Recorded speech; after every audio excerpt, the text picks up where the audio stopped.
Well, welcome everybody to Three Borders Sports Network. You're looking at a blank field right now as we're just about ready to get game number 3 on the day going here on Three Borders Sports Network as the number 2 seed Casselton Haymakers come in and they're taking on the number 6 seed, the West Fargo Aces. Welcome everybody to Three Borders Sports Network. Again, I'm Joe Schreiner and I'm joined here in the booth by the producer of this game. And he's also my color analyst, and that's going to be Austin Emdeck. Coach, thanks for joining me again. Absolutely, Joe.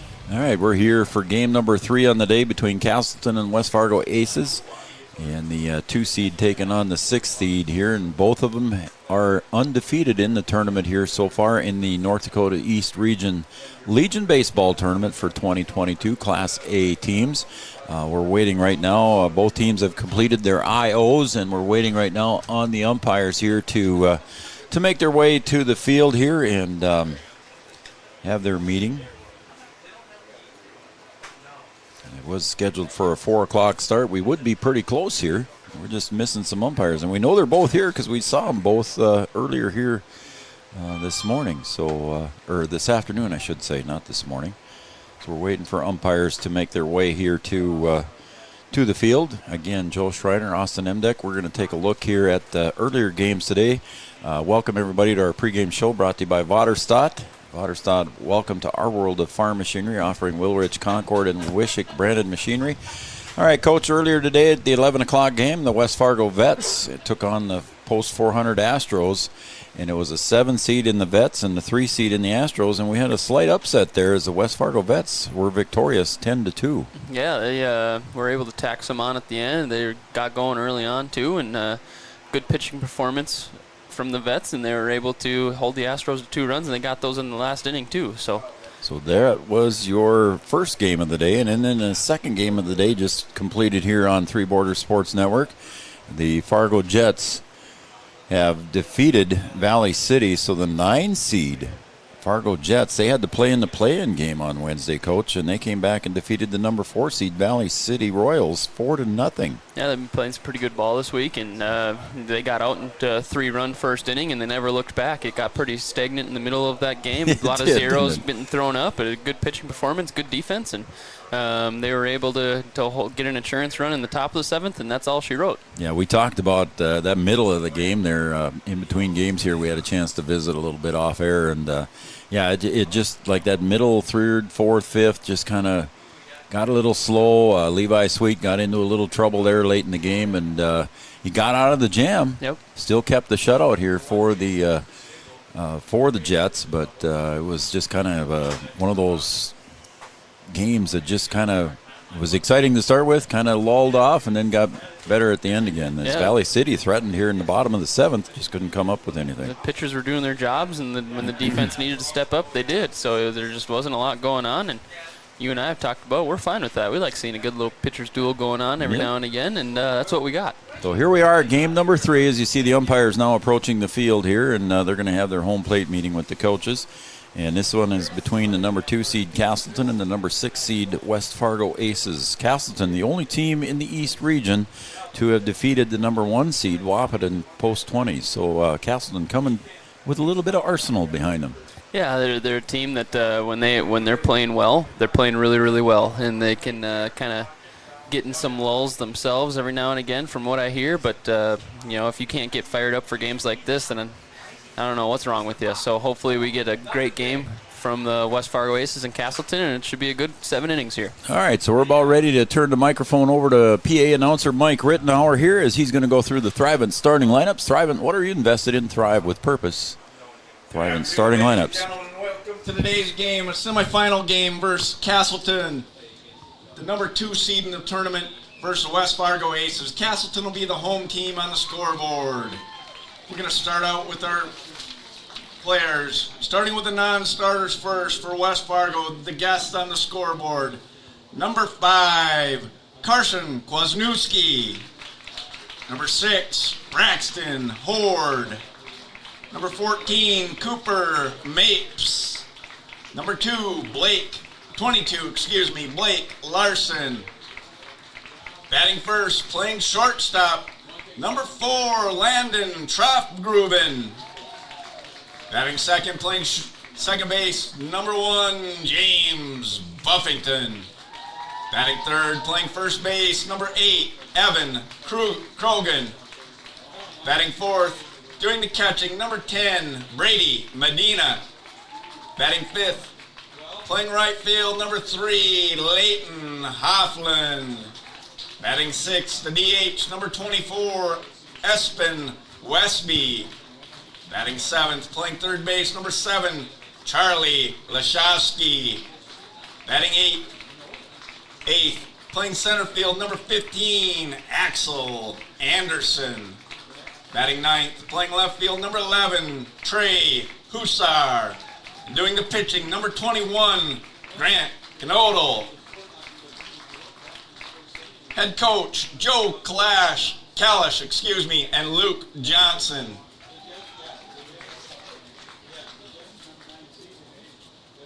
Now for the home team on the scoreboard, the Casselton Haymakers, non-starters first. Number 4, Cooper Johnson. Number 7, Carter Verkota. Number 13, Brendan Maggio. Number 14, Mason Bassi. Number 18, Tyler Cruchet. Number 20, Eli Burr. Number 23, Jackson Parker. Number 25, Logan Broughton. Now for your starters.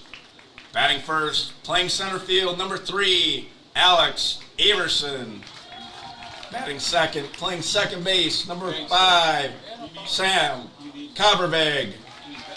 Batting third, playing left field, number 6, Braden Mitchell. Batting fourth, playing shortstop, number 2, Max Copperbeg.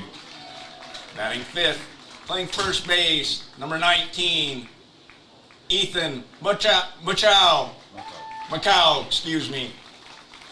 Batting sixth, playing right field, number 17, Cade McKinnon. Batting seventh, doing the pitching, number 1, Carter Maggio. Batting eighth, playing third base, number 10, Joe Shoemaker. The DH, number 9, Will Ellison. And doing the catching, number 12, Cam Parker.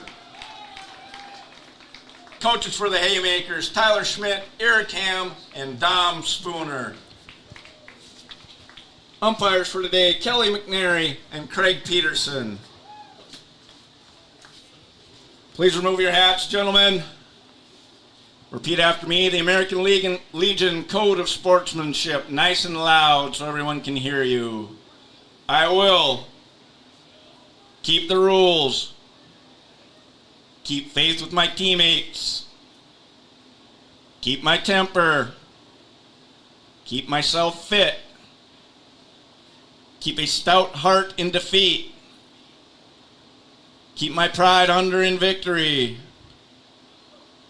keep a sound soul, a clean mind, and a healthy body. All right, gentlemen, let's play ball. All right, there you go. You have the starting lineups brought to you by Thrivent and Will Ulick. Thrivent, what are you invested in? Thrive with purpose. Your starting lineups brought to you by PA announcer Mr. Mike Rittenauer. Our official scoreboard operator is Tim Brewer.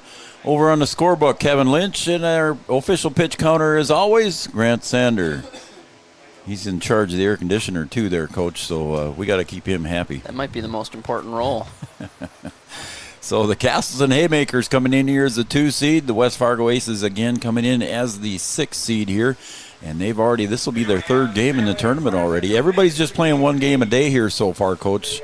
But now your pitching is part of your strategy as well. Yeah, and it's going to be a little bit different for everybody depending on how many arms you got, where you're at in the bracket. So it makes for a fun tournament that way. It sure does. And we appreciate everybody tuning in to watch Three Borders Sports Network. Our home plate umpire is going to be Kelly McNary, and on the bases, Mr. Craig Peterson. I think you know Mr. Peterson fairly well from Breckenridge. He kind of might be my boss or something like that, I think. So. So Craig Peterson on the bases, and my partner here is Austin Emdeck, and Austin is the head coach of the Breckenridge Cowgirls basketball team and has a lot of baseball experience himself. We'll probably refer to some things here throughout the day here, talking about different baseball experiences between the two of us. Both of us were pitchers once upon a time in the old days. Oh, yeah. And my partner, Austin Emdeck, was a speedster. Was is the key word. Yeah. I was playing a little softball last weekend in Detroit Lakes, and I didn't feel quite as fast as I once did. Thought I was, huh? It was, I got a quick reference here before we get started with the game. I was down in Fairmount watching my son play, and myself and another dad, there was a foul ball. Vern Bolt. We went to all the ball games together. Vern had a couple of sons that played baseball with Evan. And we took off, and we both chased after a foul ball, and poor Vern come up with a limp and tore his hamstring. Just, no. Just horrible. All right, here we go. And the first hitter is Landon Troffgruben. Takes the first pitch at 4:13. 4:13. First pitch here. And I'm going to try and get to the temperature. It looks like 90 degrees. There's a ground ball to Max Kobervig, and that's going to be bobbled. And what are you going to say, Coach? Was that a hit or an error? I don't know. That would have been a tough play. It took a real bad bounce on him, right? The last bounce it took, it jumped up and got him in the shoulder or chest maybe even. All right, we'll give him a base hit. That's a tough play. We'll start him out with a hit. We gave him a hit.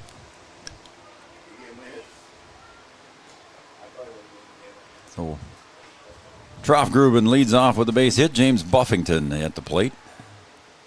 And the pickoff move over to first base, not in time.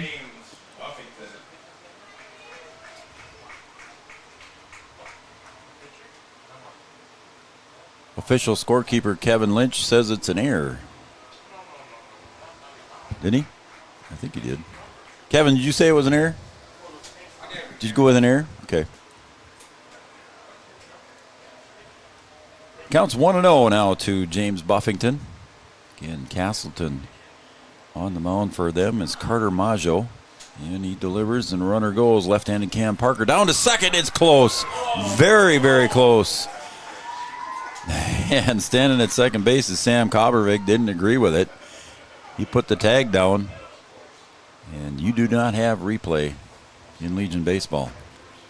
Oh, it was bang, bang. It certainly was. Could have went either way. Craig Peterson was right on top of it. 2-0 now to the hitter James Buffington. He squared on that one, but I don't know if he was really going to bunt or if that was just a decoy. There's a call Classic strike. fake bunt and steal, especially with the left-handed catcher with the right-handed batter. They fake bunt and kind of getting his view there a little bit. And Cam Parker, a left-handed thrower, as Coach just said.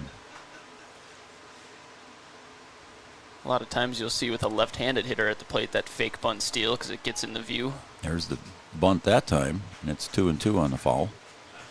Karen and Carly watching. Says hi, Joe and Austin. So thank you, Karen. Howdy. Wind still blowing out here in game number 3, Coach. Yeah, definitely blown out again. It's picked up throughout the day as it seems. Our center field flag looks like it's wrapped up in the pole right now. Yeah. That one sails up high, and the count goes full to James Buffington. The flags on the scoreboard, on the John Randall scoreboard in the right center field, are pretty much blowing straight out from home plate. If you're not familiar with John Randall, we are facing behind home plate towards center field, points to the southeast. That one's in the dirt. Parker stops that one. Buffington draws the walk. So the first two runners for the West Fargo Aces reach base. So now when you're in this winner's bracket here, Coach, you don't really want to lose and go back down to the loser's bracket and fight your way back through. No. So, again, with the pitching like we alluded to earlier, it's all going to be strategy and how you want to handle that. Nice breaking pitch there for strike one. We've seen him twice lead off with the first pitch breaking ball now, even early in the first inning. So see if that's a common trend throughout the game. Evan Krogan at the plate. It's 0-1 from Carter Maggio. Cam Parker behind the plate. Sails outside on Krogan. 1-1. We'll set the defense here shortly for you for Casselton. Runners on first and second, nobody out. Long look at the signs. Maggio coming home inside, and a good scoop by Parker. That thing hit the dirt, and Parker scooped that one right up like a first baseman. Defensively, left to right for... I got to make one more addition here, buddy. I didn't quite get everybody on there in my book. 2-1 to Krogan. And the pitch is swung on, pulled to right field. Going back and not able to get to it, and it's going to drop in for at least a double. One run will score, and we're waving home the second run. The throw coming to the plate. Parker puts the tag on him, and he shows the umpire, Kelly McNary, and tagged out at home is James Buffington. It's a good relay there, Coach. Go ahead. Yeah, great relay. I'm not sure if viewers at home are a believer in momentum or not. I know some people are, some people are not. But for me, I feel like that, yes, Casselton gave up a run there, but for me, it's like you pegged that runner at the plate to limit it to one. That's a little momentum booster for Casselton. Let's see if they can get out of here now with just limiting the damage to one run. That was McKinnon out and right. He was the one name that I didn't write down on my chart. Thanks, Coach. Good relay. Very good. And there's a little swinging bunt out in front of the plate. Parker hustles out. Left-handed throw down to first base to Muckow, and retired on that one was Brady Medina. It's going to take me a couple innings to get used to this left-handed catcher here. Everything just looks backwards a little bit. And honestly, in that play, as Leighton Hufflin comes to the plate, honestly, on that play as a left-handed catcher, it worked out well for him. Helped him out, right? Absolutely. Yeah. He didn't have to twist his body there to throw it down to first base. Yep, absolutely. There's another breaking pitch there for a strike for Leighton Hufflin. Takes strike one. Moving over to third on that one was Krogan, so he's standing at third base, 90 feet away for run number 2. Strike 2 at the letters.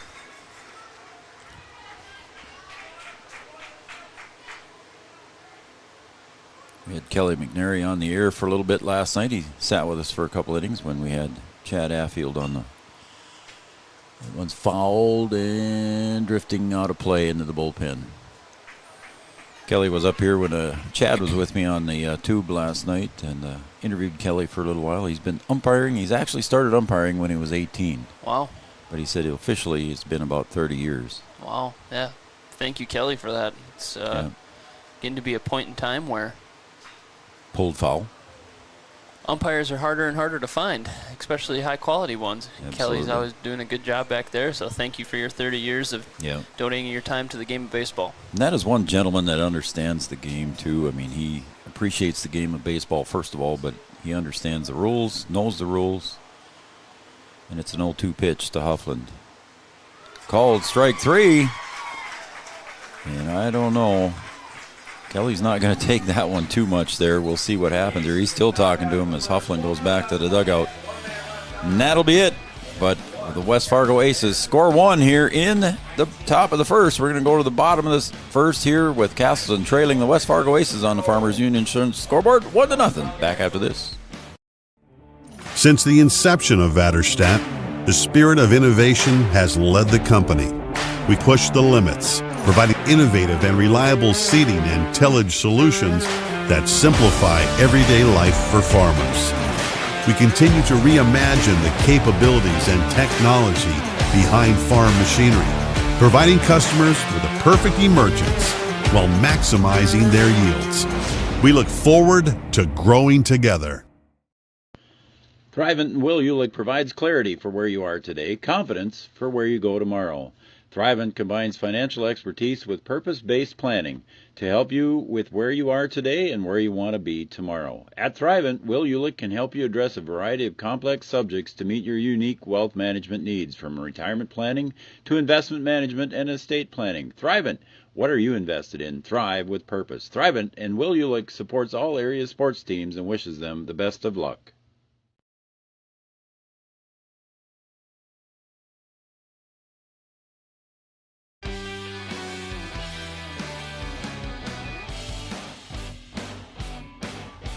All right, welcome back to Three Borders Sports Network. I'm Joe Schreiner. Austin Imdick with the color and the production of today's show. Again, we want to thank City of Wahpeton for jumping on board here and being a sponsor on Three Borders Sports Network. City of Wahpeton, a lot of great places to eat, and we all love to eat. Great places to shop. Downtown Wahpeton, Dakota Avenue, we've got all kinds of cool places to shop. And then, of course, out here at Chihinkapa Park, there's a lot of fun things for the kids and the whole family to do here at Chihinkapa Park.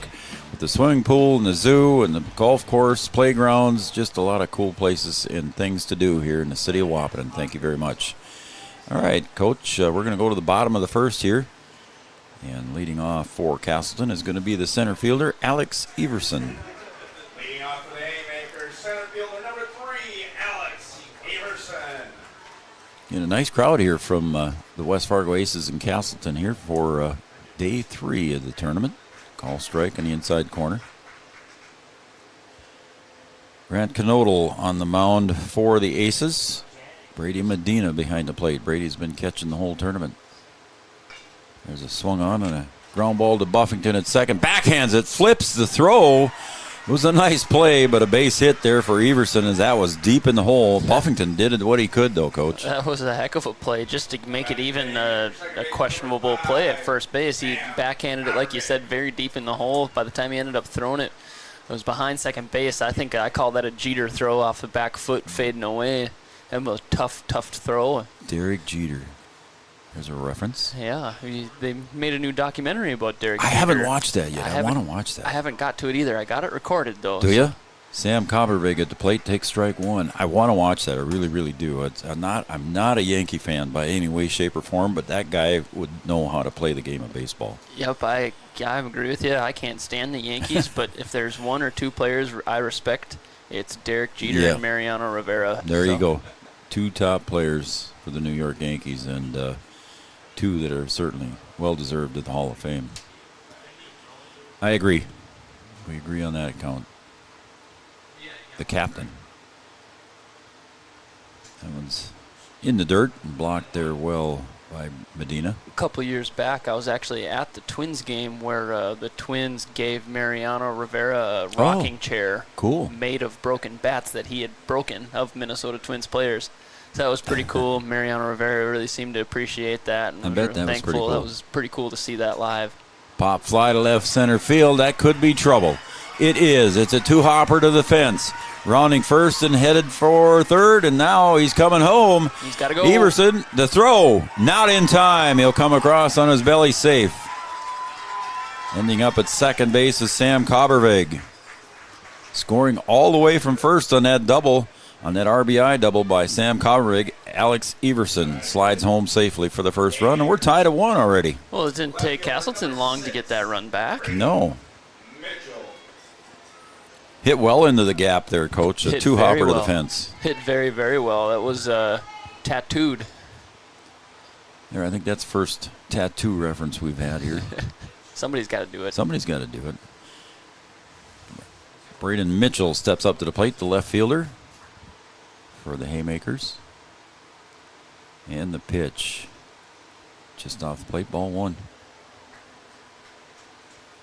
Grant Knodel on the mound, Brady Medina behind the plate. Left to right defensively, Hussar, Anderson, and Hufflin left to right.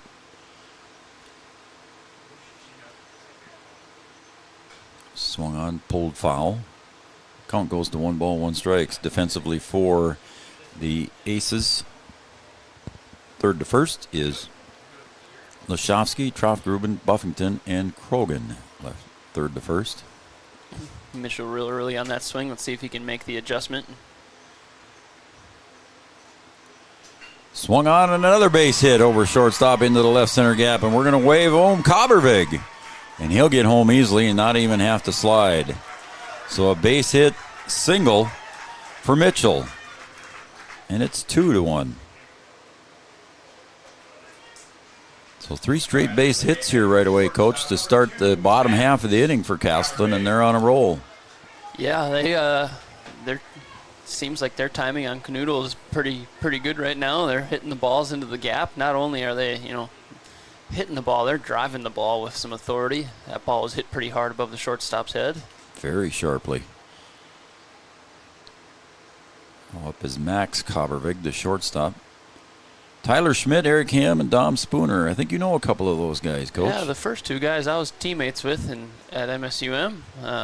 Really good ball players. Eric Ham played some third base. I pitched behind Tyler Schmidt. Strike, 1-1. One thing I know about this Casselton team, just from knowing these two, is that they're going to be very disciplined. Really smart baseball guys, Tyler and Eric. You might see them as younger folks, but they've played a lot of baseball in their lives, and they know the game very well. So they're going to be disciplined. Small ball, probably not going to happen as much. They're probably more of let's swing away and then let these guys do it with their bat. So we'll see how that shakes out. Swung on and ground ball to third. Lashovsky hustles in, gets it over to Krogan just in time. And the first out is recorded here. The first batter retired after the first three were base hits. So nice play by Lashovsky. Moving to second base on that one was Mitchell. Just out in front of that swing a little bit, rolled over. Third baseman made a nice play. Lashovsky.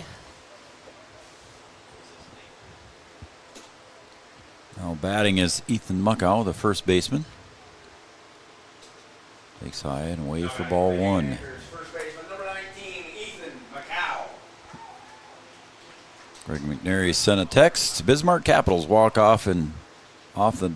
Oh, wow. That's a tough one. I'll read that in a second here. Again, Muckow takes inside for ball two. Bismarck Capitals walk off Watford City Walleye 5-4 in 11 innings. So the Bismarck Capitals had a tough time with Watford City, but the Capitals win in 11 innings out in the West Division region. 2-0. Swung on, fouled at the plate.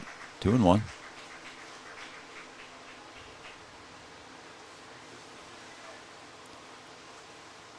Standing at second base is Braden Mitchell. He singled. Went to second base on the Max Kobervig ground out. That one's inside and tight right at the knees. Ball three. 3 balls, 1 strike, 1 out. 90-degree day here at John Randall. Bright sunshine. No clouds in the sky. I see one little puff out in the right field. That one's inside and gets away from Medina, so scooting down to third in a hurry was Mitchell. And runners at the corners. And I talked about that momentum in the top half of the first inning after throwing the West Fargo runner out at home. And it seems like that has carried over to this bottom half where they've got the bats going early. They actually regained the lead. Looking to do a little bit more damage with runners on first and third. Cade McKinnon, the right fielder, steps up to the plate. We'll see if Coach Schmidt wants to get aggressive on the bases with Muckow over at first base. 1 out. Left-handed batter might have a fake bunt steal type of situation going on. We'll take a look at the first strike. 0-1. Thanks to all of our sponsors here on Three Borders Sports Network, Wahpeton Daily News. Don't forget them, too. You can go over to wahpetondailynews.com/sports. You can find all kinds of pictures of your favorite teams. Robert Wanek Jr. has done a great job with photography over there, and he's got them on the website there, so you can go out there and a click of a button, just go over there and look at some of those pictures that he does. Yeah, he really does capture some cool moments. Swung on, pulled down the first base side, and it's off the glove of Krogan. And another run will score for Casselton as Mitchell crosses the plate. Uh-oh, they might be in a little trouble here. Yeah, we got a couple runners in a rundown, and they throw it away. So the Aces throw it away, and everybody's going to get back to second and third. And a big turnover by Cade McKinnon at second, and he's going to hold up there. So runners now at second and third after McKinnon reaches. What do you think there, Coach? That and a hit or an error? I don't know. That was a tough play for Krogan. Tough play. He had to go to his right, stuck his glove out, and it jumped up over his glove. I think I'm going to give him a hit there on that one. Officially, Kevin gave him a hit, too, as well, so he agrees with us. And just a little recap. I don't know if I got the camera switched over quick enough on that one. It got a little crazy. I got caught watching the action, too. Second base, runner on second base, he rounded it real hard, forced to throw to third, And then McKinnon thought that he was going to third, so he came rounding first, on his way to second, and they got caught in a little rundown. There you go. Thank you. And the throw back to first sailed over the first baseman's head, and they were able to reach second and third safely. So that's a good recap. That's what a good color analyst does, man. Mm-hmm. Thank you. I apologize to the folks at home. I don't know if they got to see that one. So. 1-1. Yeah, you get involved here. Plus, you're doing more than one job. I appreciate it. Swung on, and there's a line drive picked up at second base by Buffington, and everybody holds. Heck of a catch. It was. It looked like it hurt the wrist. Kind of tailed back on him a little bit there as Maggio lines out to Buffington at second base. Kind of went backwards on it and almost landed on top of his own glove hand. Yeah, he kind of had to drop to a knee there because the ball was diving. Must have had some pretty good topspin on it. Yeah, I was just going to say that. Had a backspin that was going backwards on him. Made a nice catch. Joe Shoemaker at the plate. Outside for ball. In the wind still blowing out here at JRF. 3 runs across here in the bottom of the first. 1 for the Aces in the top of the first. The 1-0 pitch to Shoemaker. Comes up over his head. It's 2-0. Grant Knodel, Brady Medina. Medina's been catching, I think, just about every pitch we've seen from the Aces. Yeah, these catchers are getting their work cut out for them this week. A lot of innings logged behind the plate, but they are just one a day. So. Yep. And the pitch, again, Medina stops that one from going to the backstop. It's 3-0.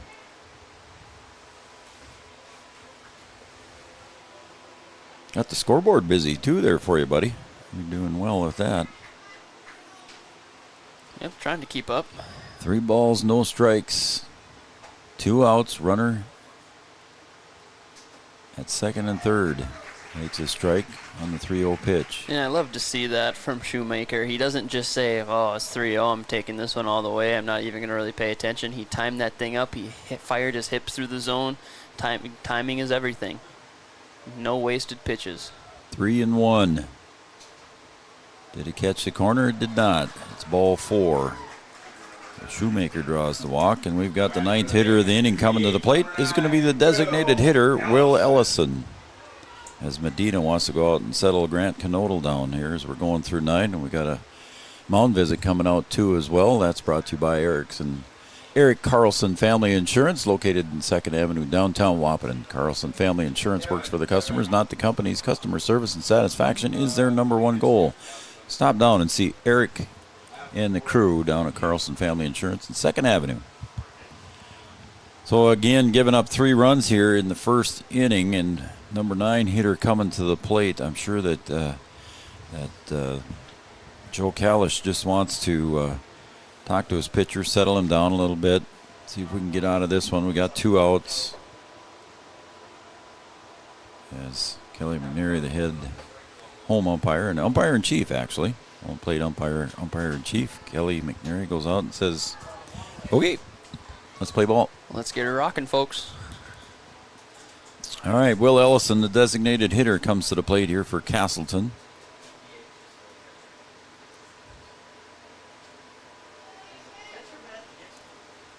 And he's going to face Grant Knodel on the mound, and Knodel gets the sign. And he comes across his body with that one, and it's ball 1 on the outside. Yeah, got to find the release point there. Hanging on a little too late. Nice and easy. He's got his foot way to the right side of the rubber, and then he takes that little half step out. And then it just comes across his body funny there. 2-0.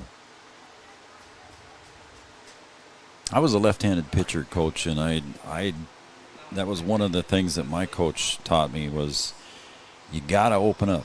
Yep. You just got to open those hips up, and you get more power with your hips. And Knodel right now doesn't look like he's quite doing it the way he should.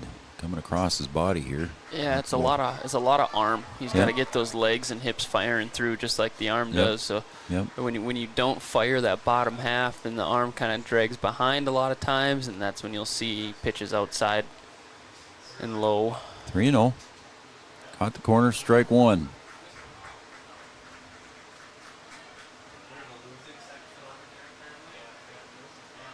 There's 2 outs, bases loaded here for Casselton. Threatening to score some more here. They've scored 3 in the bottom of the first. The pitch got the middle of the plate that time. It's 3-2. So here we go. I said it in the last game. We had the merry-go-round starting with 3-2 count, bases loaded, and 2 outs. And we see Cade McKinnon give him his finger, saying, putting it in a circle, saying, "Let's get going, boys, on the pitch." Let's run, take off. 3-2 pitch. Oh, and we're going to see if we can catch somebody leaving a little too early. I like that. I like that from Knodel. A lot of times you will see people leaning and take off. Yep. Do not need to throw on a pickoff to second. Nope. There they go. Swung on and missed. And Knodel gets out of the inning. But Casselton Haymakers score 3 here in the bottom of the first. We're going to go to the top of the second. The West Fargo Aces 1, Casselton Haymakers 3. We'll be right back on Three Borders Sports Network. Your first car. It might not have been perfect, but that didn't matter. You loved it because you worked hard for it. You took care of it, and it took care of you, your friends, and maybe that someone special. And through it all, we were there working with you, for you, to make sure it was a smooth ride. Then and down the road. Farmers Union Insurance. More choices, great rates, local agents.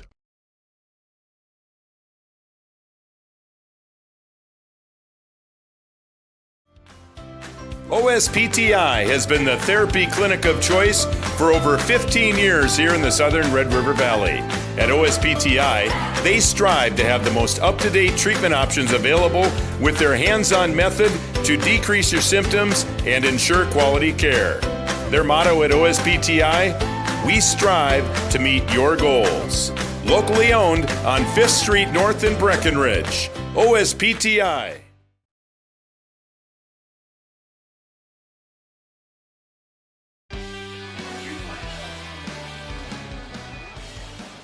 All right, we're at the top of the second here. Espen Westby leading off for West Fargo, and that one's bounced in the dirt and goes back to the backstop. It's 1-0. Espen Westby, the designated hitter for the Aces.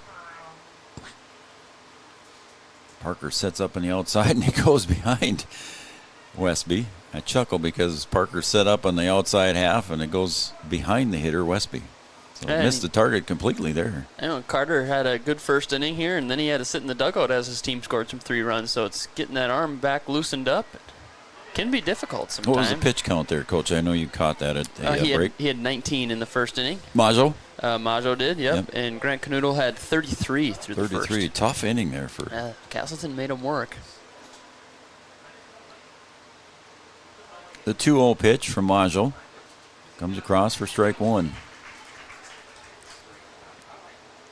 And just a couple of little puffy clouds here at John Randall Field, one in right center over the scoreboard, and that's about it. There's a one right back up the box for a base hit for Espen Westby. The designated hitter is a designated hitter. He comes in, does his job. Yeah, and this is this might be the 3rd game maybe I've seen now, for sure the 2nd, from West Fargo, and Westby's been around. He's DH'd each game. He's putting the ball in play. He's had good at-bats, but he hasn't necessarily seen it happen in the scorebook. But there he lines one up the middle and gets the job done. Charlie Lashowski, the third baseman, steps up to the plate, and the pickoff move to first, not in time.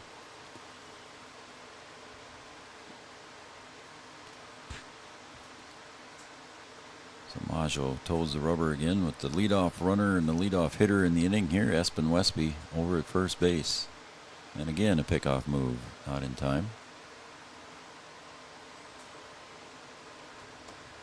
So Majo and Casselton must know Espen Westby must like to run. Parker up in a high crouch there. Takes strike 1 from Majo. Charlie Laskowski behind in the count now.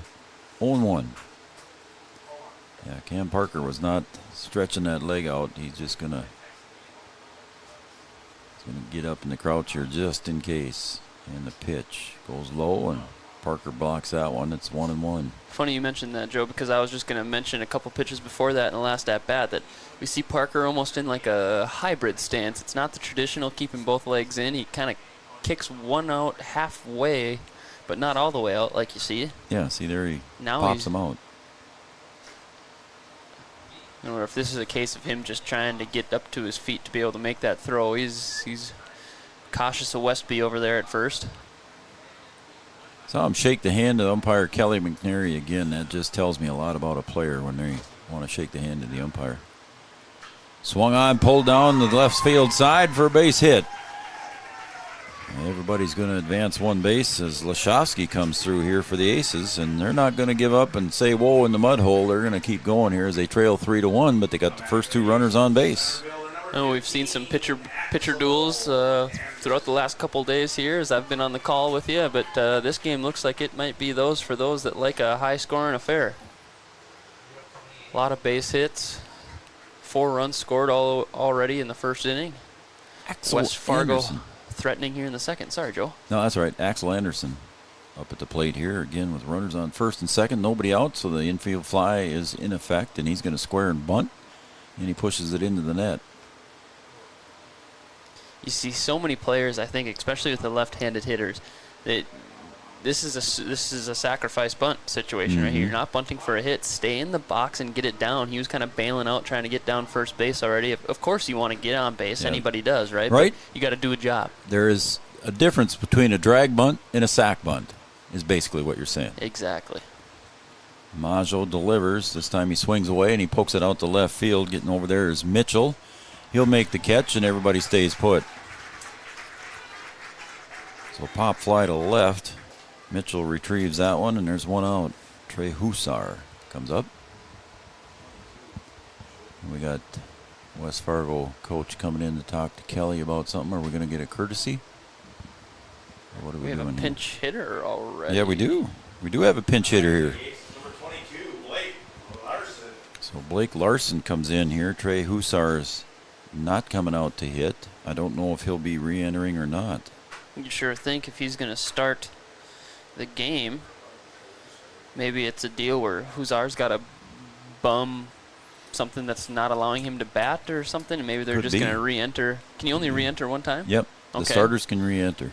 So, be interesting to see how they play this.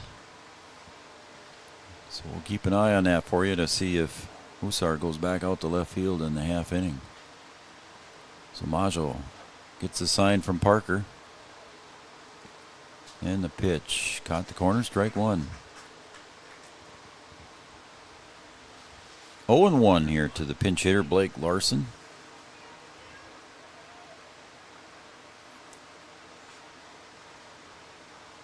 Maggio shakes off Parker on that one. A long look in. Yeah, it was. And that one hits him in the left hip. So Blake Larson gets the hit by pitch. And all of a sudden, Maggio in trouble here with bases loaded and one out. And the leadoff hitter, Landon Troftgruben, coming up. He singled and scored in his first at bat. The only run in the game so far for the Aces. Had that sharp line drive ground ball to the shortstop. Took a goofy kick on him, and he couldn't handle it in the first at bat. Yeah, that's right. We gave him a base hit. Corners are in. Pop fly. Foul territory. First base side. Parker giving chase. And he maybe should have gave way to Muckow. I'm not sure on that. I don't know if Parker just thought he had it and called him off or not. Of course, we can't hear him up here. All right. You definitely gave it the effort.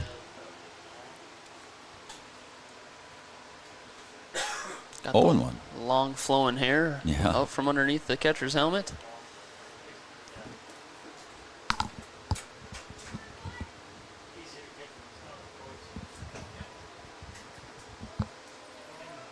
Oh, 0-1 to Troftgruben. One out. Again, runners on all the bases. There's a pull foul. Again, if that would have been straightened out a little bit, that one could have done some damage. Got a little antsy. Almost hit that one into the parking lot. He really sure pulled did. that one. Pulled that one foul. 0-2. Did you park over there, or are you back where the tennis courts are? I'm back over. You're safe, huh? By that Optimist building. All right. I knew better. I'm young. I can walk around a little bit. 0-2. Swung on. There's a little blooper to the short center. Is it going to drop? It does. Are we going to get a force at second? Got him. The run scores and a fielder's choice. So it is a force play. The run scores. It's 3-2. And forced out at second base was Blake Larson. 8-4 for out number 2. So now runners at the corners. Standing at third base is Charlie Lashowski. First base, Troffgruben.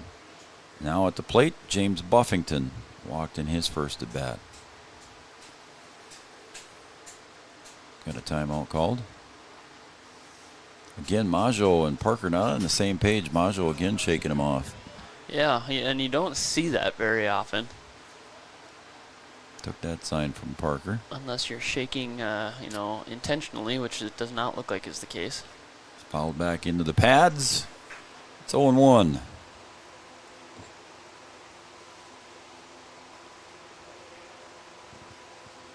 This morning in our first game, we had a little technical difficulty. Our 2 other cameras weren't working.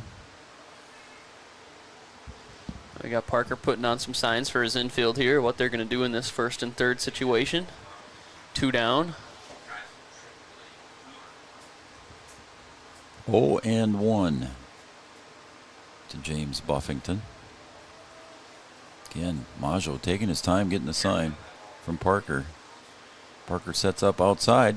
That's where it came. It's a strike.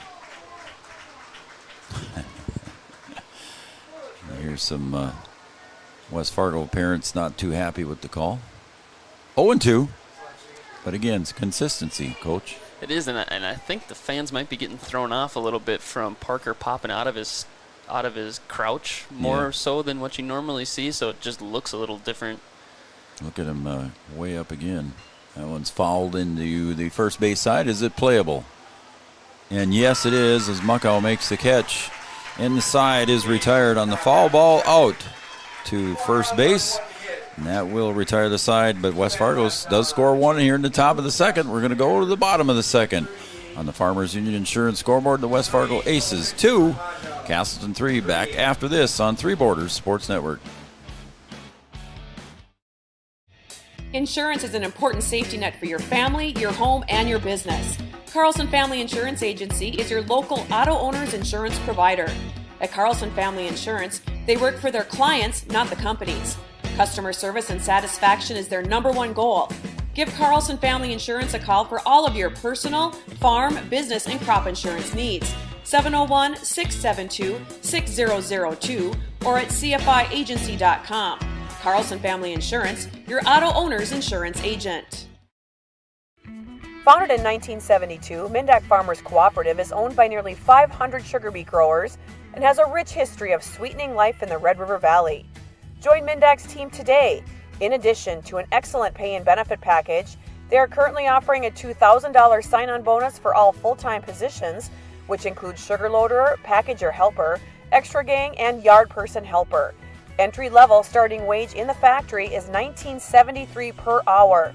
Apply online at mdf.coop/careers or contact Denise at 701-671-1338.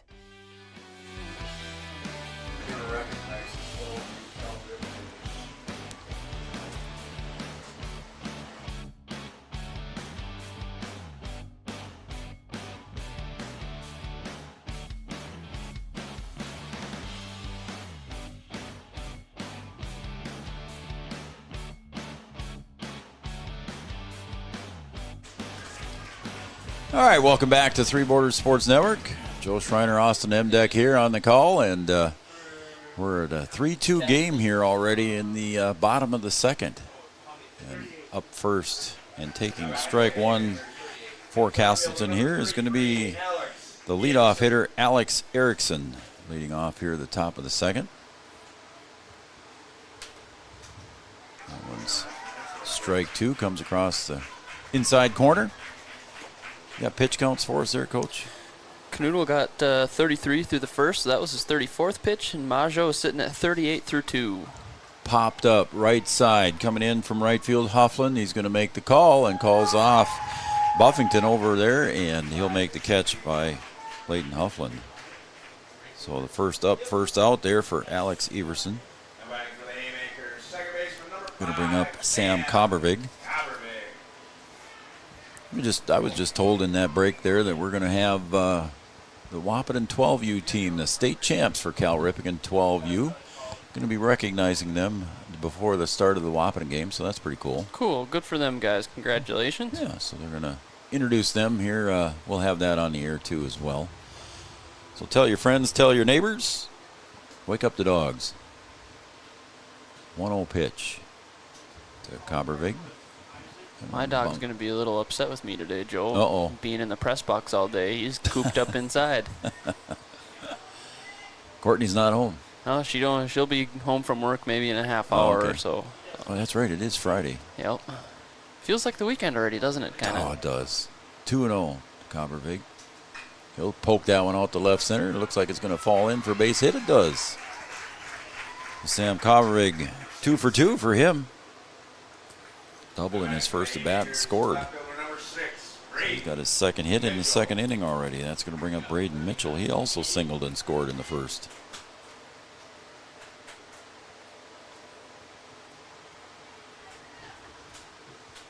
He's looking down. I got to apologize to the Casselton fans. Is that Tyler down at third? Yes, Tyler Schmidt coaches third, Eric Okay. Ham coaches first. Okay, I was going to say from Coach Schmidt down at third base, but I wasn't positive, and I didn't want to make the wrong assumption there for the fans from Casselton tuning in.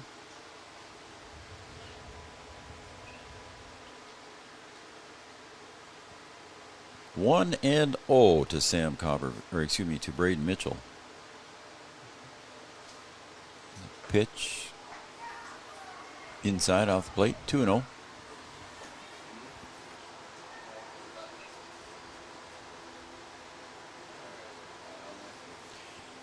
Grant Knodel on the mound.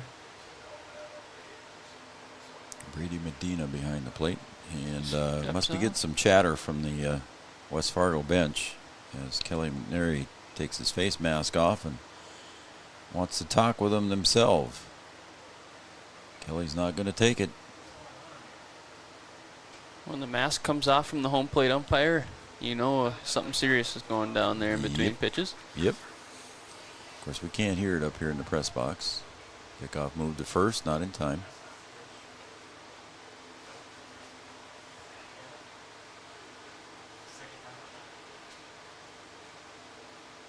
And the pitch goes outside for a ball. It's 3-0.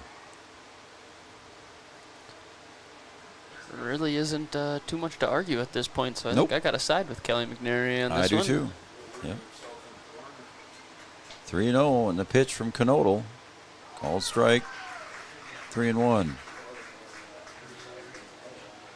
Braden Mitchell standing in there didn't, like some of the hitters we've seen in this tournament, turn around and try to talk the umpire into ball 4. He didn't do it. He just stood there and said, yep, that was strike 1. Mm-hmm. That's kind of the downfall of watching the major leagues these days too, my man. goodness. They're talking nonstop. Popped up. Center field at short. Coming in to make the catch is Anderson, and he squeezes that one for the second out. Well, and I think West Fargo's lucky Anderson was able to get in there because Droff Gruben was circling around, changing directions. I don't think he was getting to that ball. Sure did, didn't he? I was kind of watching that too. I thought Anderson had a beat on it, but Droff Gruben was spinning around a little bit. That would have been a tough catch for him. Max Cobbervig steps up to the plate for Casselton. Swings. First pitch he sees to Droff Gruben at short, and he'll take the easy out over to Buffington at second. And the side is retired on the 6-4, put out at second base. So that'll retire the side. And we'll go now to the top of the third here as Casselton held scoreless in the bottom of the second. We're going to take a break, and when we come back on the Farmers Union Insurance scoreboard, the Aces trail Casselton 3-2. The Wahpeton Daily News wishes all area sports teams the best of luck this year. The Wahpeton Daily News thanks you for supporting local journalism, including the Daily News and the News Monitor. Keep up with local news, sports stories, and personal interest stories in our papers. Check out www.wahpetondailynews.com for more information about our e-newsletter right at your own computer. The Daily News supports all area sports teams and wishes all of the teams the best of luck this season.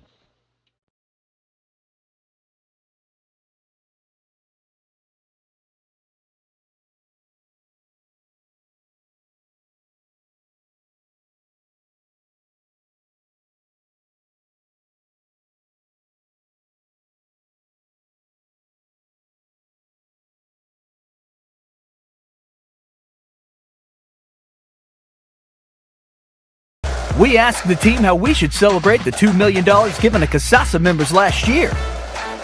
Dana wanted us to hire a marching band. Amanda thought that we should drop 2 million balloons. And Kevin, well. We're back already. So we had to cut the First Community Credit Union commercial short, so we'll come back to that after the break. Evan Krogan up to the plate here for West Fargo Aces. Again, we'll come back to that First Community Credit Union after the break, or after the inning. We'll get you FCCU. Yep. We'll see that money gun once again. Oh, yeah. Chad Affield's got one of them.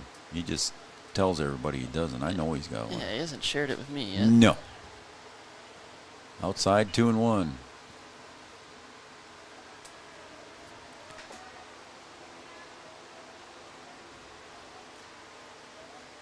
And the pitch, the 2-1 pitch, comes up high to Krogan. It's 3-1 now.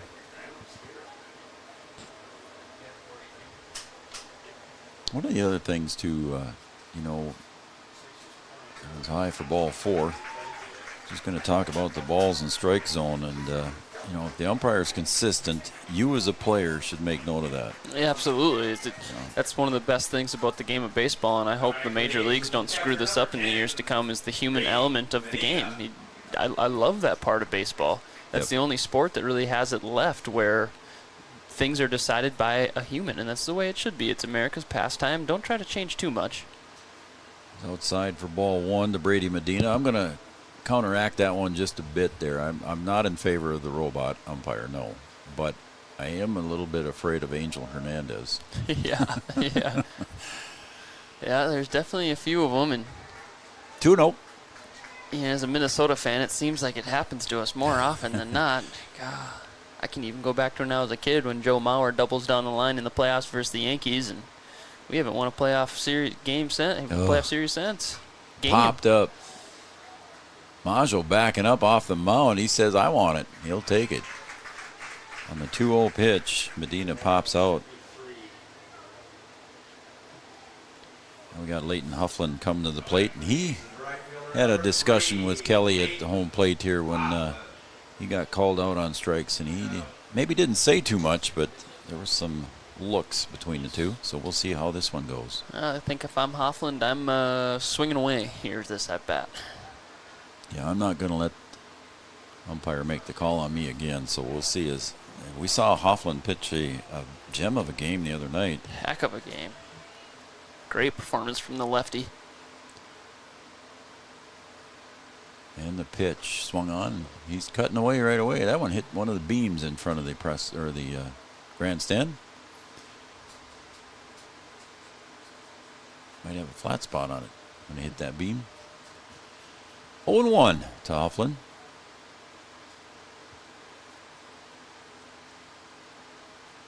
Pitch from Maggio. Swung on and pulled foul. It's 0-2.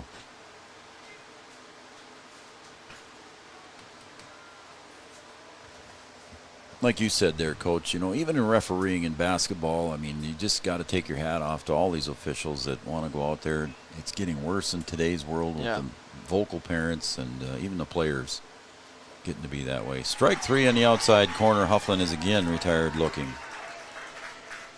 Just got to be thankful for all the umpires and referees you get. And Evan Westby come to the plate, Coach. Just talk about, sometimes you got trouble rescheduling games because you can't find referees for your basketball games. Yeah, absolutely. And of all sports, you think basketball would probably be fine. It's winter time and not a ton of people doing other activities. But, man, it can be tough. And, I maybe disagree with a call every now and again, but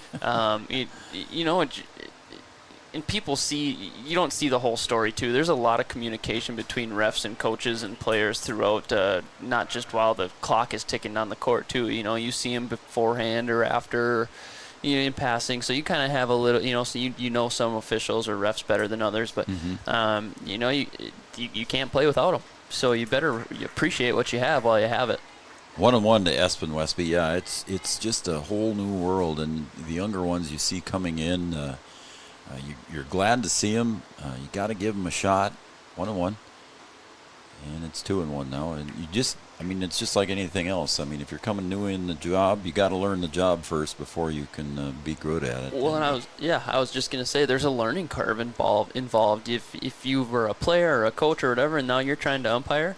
Pulled to the third base side, stabbing that one. A Shoemaker gets up, throws it over to first to Muckow, and the side is retired. That was a dot play for sure. That was the nicest play I've seen this week so far. That was incredible. Shoemaker dives to his left, scoops it up, gets off his belly, makes the throw, and retires the side. Nice play by Joe Shoemaker. We'll be right back here after these messages on the Farmers Union Insurance scoreboard. The Aces 2, Casselton 3. We asked the team how we should celebrate the $2 million given to Casasa members last year. Dana wanted us to hire a marching band. Amanda thought that we should drop 2 million balloons. And Kevin always wants to use the money gun. Steve thought, well, what if we just said it? Last year, First Community Credit Union gave $2 million in Casasa rewards. Join in the celebration with your Casasa account and start earning your money back today. Red River Human Services Foundation provides services to people with disabilities, which enhances their quality of lives and enable them to live, work, and develop relationships in their communities. Red River Human Services Foundation has multiple direct support professional positions available in their Wahpeton, Fargo, and West Fargo locations. Job opportunities include flexible scheduling, competitive wages, on-site paid training, and life experience. Voted #1 place to work for the past 5 years. Join their team and apply online at www.rrhsf.org. Red River Human Services Foundation supports all local area sports activities and wishes everyone the best of luck.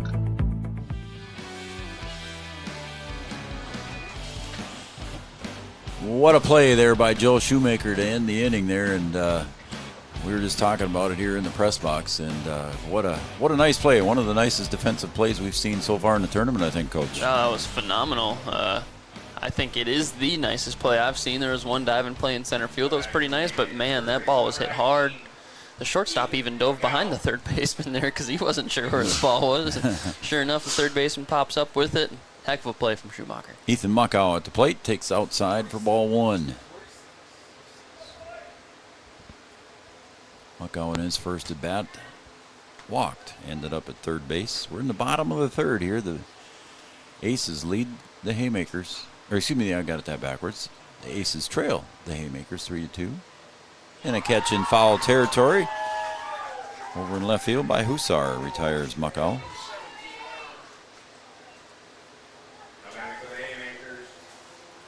Just out of our camera view, he was in foul territory. It's going to bring up Cade McKinnon, singled in his first at bat.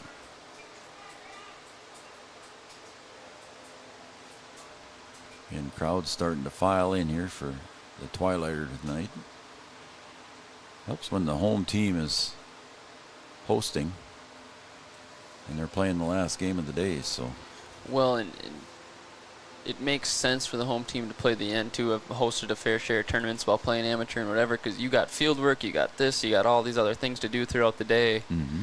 So it's hard to play any others but that night game. Strike 1-1-1.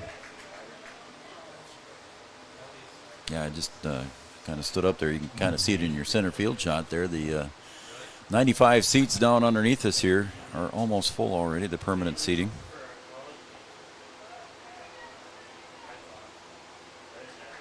Two and 1 to the hitter, Cade McKinnon. He singled in his last at-bat. Got stranded on third base. Second base. Grant Canodal with the pitch. Swung on and missed. It's 2-2. Boy, he wanted all that one, huh? He did, didn't he? Turn the hips and let's go. Shade starting to creep in on the first base side. We're getting to that point of the day. There's a ground ball to short. Troffgruben takes a tough hop. Hits him in the upper chest there. And they're already giving it a hit, so we'll call it a hit as well. That would have been a tough play. That the way that hop took there's nothing he could do about it. It was on the aggro line. It was very similar to the play that Troffgruben hit at the Casselton shortstop to start the game. That's true. That's hop right at the edge of the grass in the agri-lime there. I'm going to add something to that here as I introduce Carter Maggio. Hit the liner to Buffington. That tough one that he caught there behind his hip when he was sliding. So anyway, at first base is McKinnon. And Maggio will take strike one. It's 1-1. There is, right at that point, about where it hit, and I can't see it from here, there are two big old plates there that are used for the irrigation system. Sure. So it might have hopped funny off of that. I'm not sure. 2-1. It's in that area. It's closer to second base than it is to shortstop. So it might have been right in that area, Coach. Yeah, and there's just nothing you can do there. Yeah, you got to be able to. It is what it is. It's there for everybody. That one goes outside. It's ball 2. 3-1. I thought it was 3. It said 2 on the scoreboard. I thought it was 3. On our home field back in El Rosa, Minnesota, we played amateur ball for the El Rosa Saints. We've been trying to flatten out third base for as long as I can remember, 15, 20 years. It's just something that's, it's the character of the field. Pickoff move not there early enough, so it's still 3 balls, 1 strike to the pitcher, Carter Maggio. And the pitch. There's a ground ball again. Troftgruben's going to make another play. This time he gets it over to Buffington to first. Not in time. So they got the lead runner on now, and Maggio reaches on the fielder's choice. So again, Troftgruben does a good job of getting it over to Buffington to get the lead runner at least. That's the one thing too, you take one off the chest like Troftgruben did. Now the next one comes right back to you. You got to stick your nose right back in there. You sure do, and it's easy to think twice about them as you're doing that. The really good shortstops, don't let those errors multiply. Well, that wasn't even an error before. That's just a tough play, but don't let those tough plays multiply. And that wasn't an easy play either, going to the backhand and fielding it clean and making a throw to second. So good play by Troftgruben. Looked very smooth. Courtesy runner at first base is Cooper Johnson. And coming to the plate is the guy that made the fantastic play, I'm going to use that term, to end the last half inning, Joe Shoemaker. Outside, ball 1. A Sports Center top 10 play, no doubt. I would say. Greg McNary's watching back home there. We appreciate it, Greg. Keeping an eye on Kelly. There's a fly ball to left field. And I believe Hussar is going to get that one corralled, and he does. Looked like he was pretty confident going over to that one, and that ends the inning here in the bottom of the third. We're going to go to the top of the fourth, and our score remains the same. The West Fargo Aces 2, Casselton 3. Back after this. Although Digital Guru is known for computer sales and repair, did you know we also install audio and video equipment for your home or business? We install a range of security systems, including cameras and door access control. Digital Guru also offers next-generation cybersecurity, providing 24/7 monitoring and protection from today's ever-increasing cyber attacks. For more information on the services we provide, call Digital Guru or visit our website today. Three Rivers Crisis Center is offering support to survivors of domestic violence, sexual violence, and child abuse in Richland County for now over 25 years. It's free and strictly confidential. 24/7 access to support and resources including counseling. Get help, identify abuse, plan for safety, support others, and get involved. Three Rivers Crisis Center's 24-hour crisis line is 701-642-2115.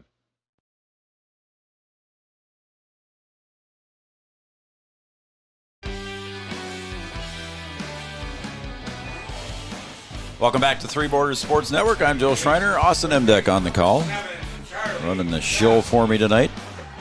All day long, buddy. All day long. I appreciate you being here. Thank you very much. Love live baseball whenever I can get it.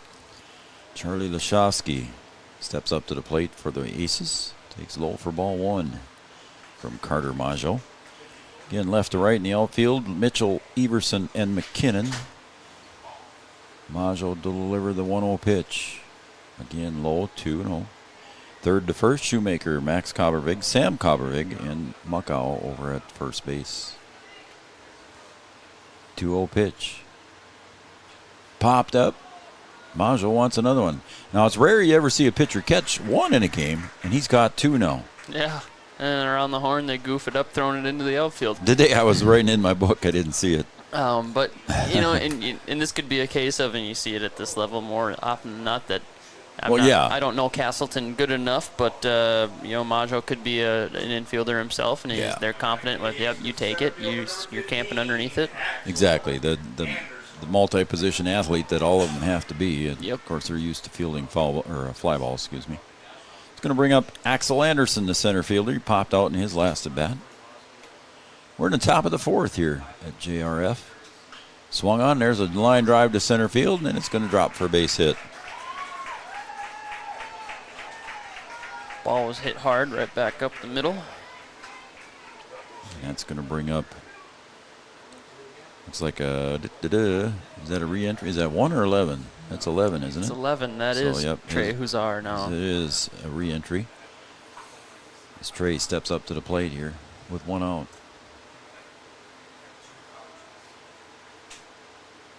He'll foul that one off to the third base box. Early on that swing, went right off the end of the bat. I was going to say that a cue ball. There you go. It was. 0-1.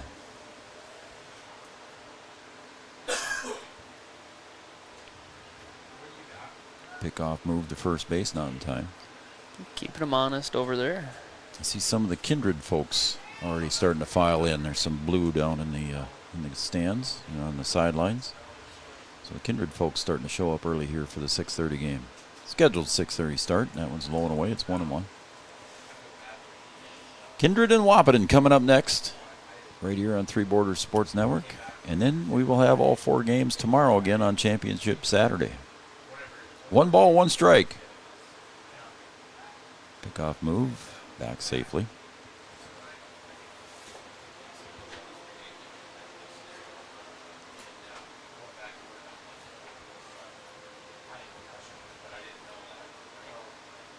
And the 1-1 pitch from Maggio. Square. Parker got that one. He just threw the ball off to the side. It's like, get rid of that thing. He got to take his time and recoup himself a little bit there, I think. You've been watching too much Major League Baseball. Yeah, and the ball hits the dirt, they just throw it into the dugout and get a new one. There might have been something wrong with it, too, actually. But, yeah, that's what they do in the majors. We talked about that yesterday. How many baseballs? Yeah, and we never did get to the Google machine to see how many they go through in a game. 1-2, 1 out. Yeah, he just tossed that one over to the dugout. And look how high Parker is there when he comes out of the crouch. There's a ground ball to shortstop. Max Cobbervig gets 1. Oh. And they did call the runner out at first base on the interference. Taken out pretty hard at second base. Sam Cobbervig is still down. And we'll see what gets called here as the umpire is talking to. He called interference and called the runner out at first. Yes, he did. I just want to make sure that nobody gets ejected here. I don't know. And that wouldn't be what West Fargo. He just wanted an explanation as to why. And there gets Sam. He pops up there after that. So we'll take a break here. Everybody's fine. So good to see him pop up like that. Everybody started kind of walking away. He just wanted to catch his breath again. Took a hard spill on that takeout. But caught a cleat to the leg there somewhere, limping around a little bit. Huszar actually made it to first base. Would have been there safely even if he would have, because he had bent from the left field side. It wasn't hit that hard. But he was called out on the interference play. So we're going to take a break. We'll come back here for the bottom of the 4th, 3-2 in favor of Casselton.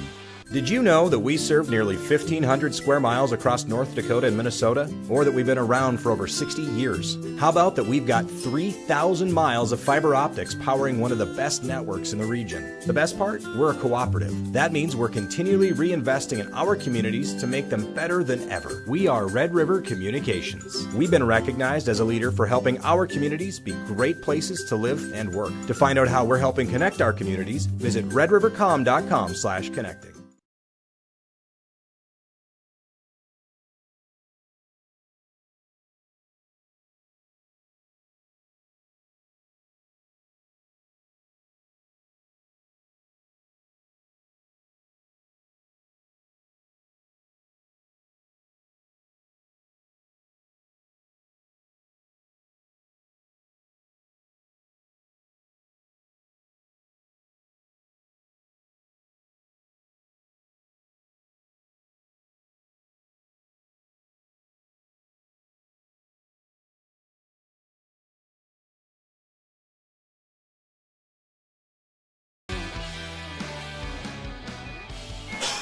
Valley Beat Service and Ellert Excavating stepping on board here for the tournament. Thank you to both of you guys stepping up here to sponsor. Rolling to the bottom of the fourth here. Casselton leads by 1. That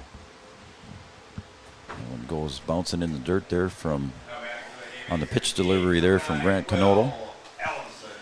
So Will Ellison leads off here, number 9 hitter in the order. Struck out in his first at bat. 1-0. Canodal delivers just inside, almost got Ellison on the left hip. Man, I was bailing. I wasn't taking nothing. Yep, nope, neither was I. These guys are a lot tougher than I was. Absolutely. Swing and a ground ball foul. Yeah, Chad teases me that I wore a leather helmet, and mine was not leather, but yeah, we were protected as well. But we didn't have the elbow pads, the shin pads, and all that. But boy, I did not want to get hit by a baseball. Yeah, even when I was playing, this always came on pretty quick. Even when I was playing, you didn't see anybody with hardly ever with a shin protector, much less an elbow protector. Right. Now you see them runners on first base with hand protectors and what have you. Yeah, the mitt, sliding mitt. Yep. I'd tell my kid, I'd say, you better learn how to slide before you're going to wear one of those. 3-1 to Will Ellison. Low for ball 4. Draws the walk. So Casselton with the first runner on here. And you love to see that out of your 9-hole hitter working a leadoff walk. So that, as Coach said, brings up the leadoff hitter, Alex Everson. 1 for 2 on the day. Kindred team is starting to show up as well. Walking around over in the shade. Pickoff move, not in time. See Wapaton's out in the batting cage, getting ready.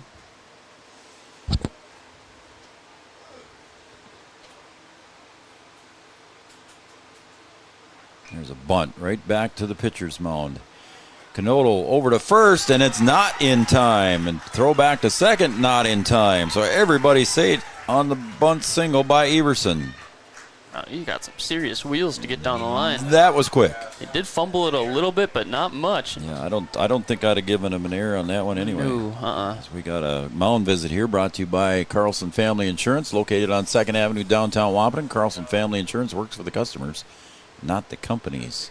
Customer satisfaction and service is their number 1 goal.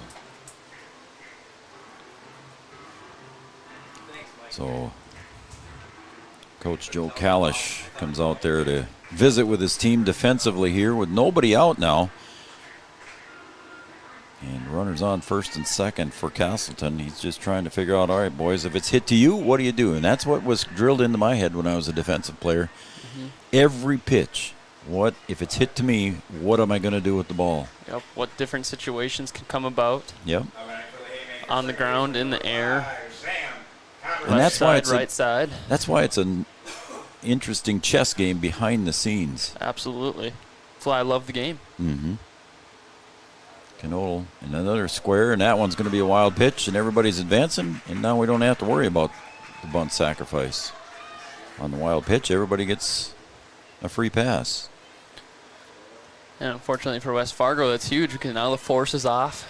Nobody's out here yet. Mm-hmm. Casselton really looking to threaten here in the bottom of the fourth. And the loser of this game is not out of the tournament. They just dropped down into the losers bracket. The loser of this game will go down and play the Fargo Jets tomorrow at 1:30. And the pitch, and that one's going to get away from Medina and coming home, and there's a play. Nope. But sliding in safely was Ellison. So Casselton increases their lead now, and it's 4-2. And I was just going to say, Sam Kobervig took that cleat on the slide into second last half inning. Let's see if this affects him at the plate. I would assume it won't because they, believe in him enough to send him out there to begin with. But we'll see if he has to get down the line if that. That's a good point there, Coach. I forgot about that as Sam came to the plate. Swung on, fouled back into the net. 2-1.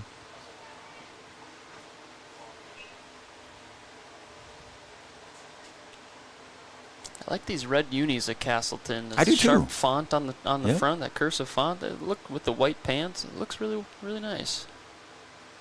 Yep, I like it too. Kindred boys are all assembled over in the shade here on the first base side. There's a little chopper, rolls foul, and it is foul. It's not foul till you touch it or it drops dead. And it's 2-2. Grant Canodal got over there and made sure it stayed foul. And with swings like that, you don't know what kind of spin the baseball may have. Some funny things can happen. The groundskeepers, you know, they might groom the field to go back fair. You never know about those groundskeeper guys. 2-2.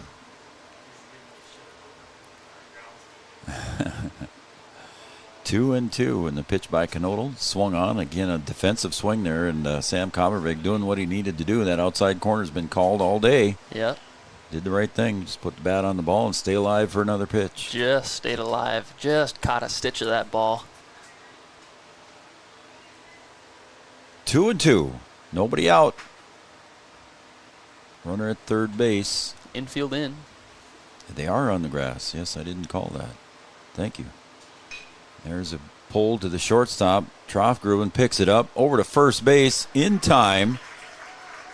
And a good play by Troffgruben holding Everson at the bag at third.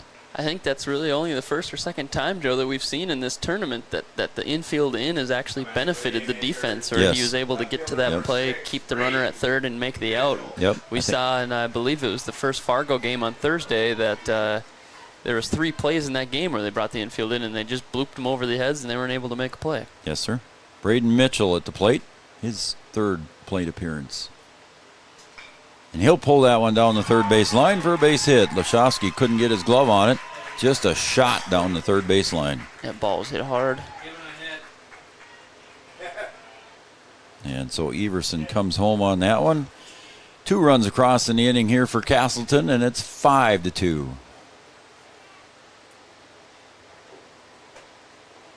Going to bring to the plate now Max Coppervig.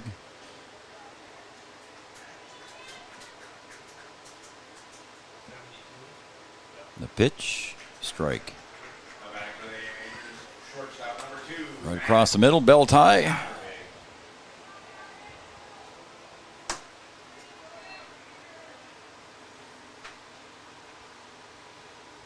And the pitch, swung on and missed. It's 0-2 now to Max.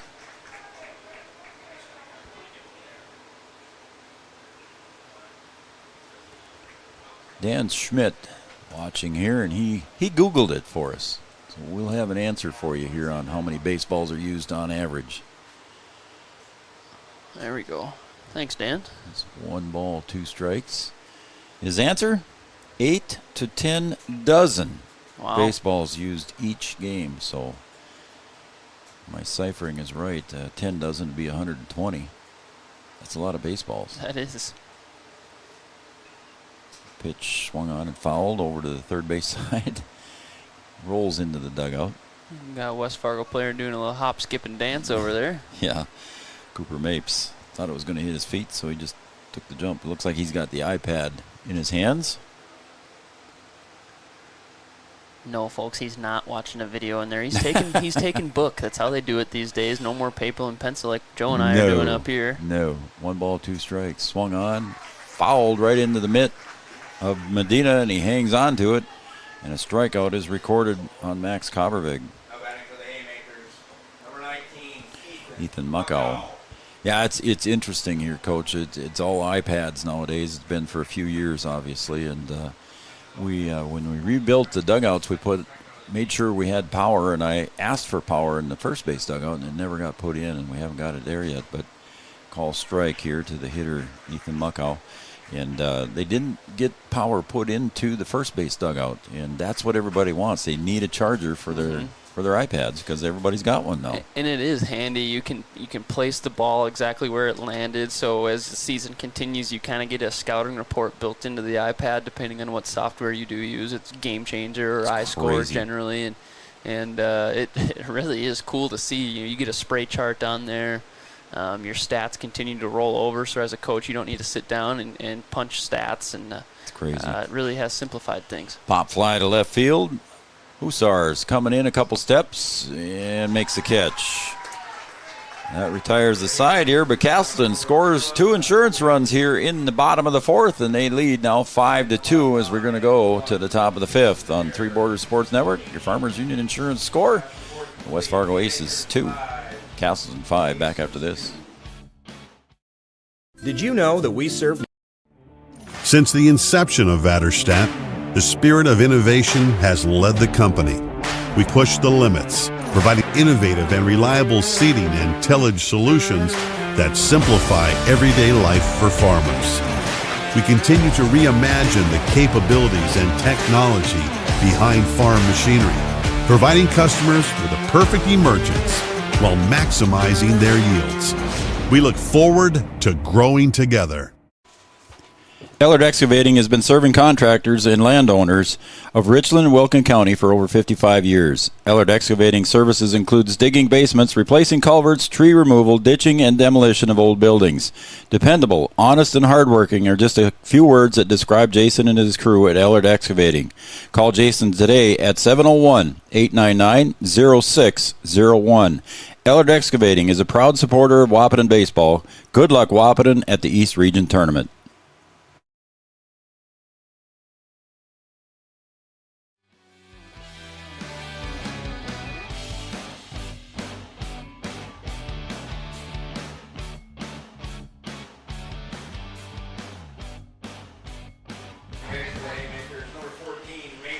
All right, thanks for running the board there. We're getting this defensive change here for Casselton. Number 14, Mason Bossy, goes into second base. Sam Cobbervig might have been hurt a little bit. He's going to come out of the game the way it looks, Coach. Swing and a miss there as we get Landon Troffgruben, the leadoff hitter, in the top of the 5th. Go ahead. Those cleats can do some damage on those slides like that. He did come up to hit. Yeah. But it might have hurt a little bit more than he thought. Takes up high for ball. It's 1-1. Maggio now with a little bit more of a cushion. He's got a 3-run lead here in the top of the 5th. There's a pop fly, foul territory, first base side, and nobody going to be able to get to it. Maggio was the closest one getting to it. He beat Muckow over there.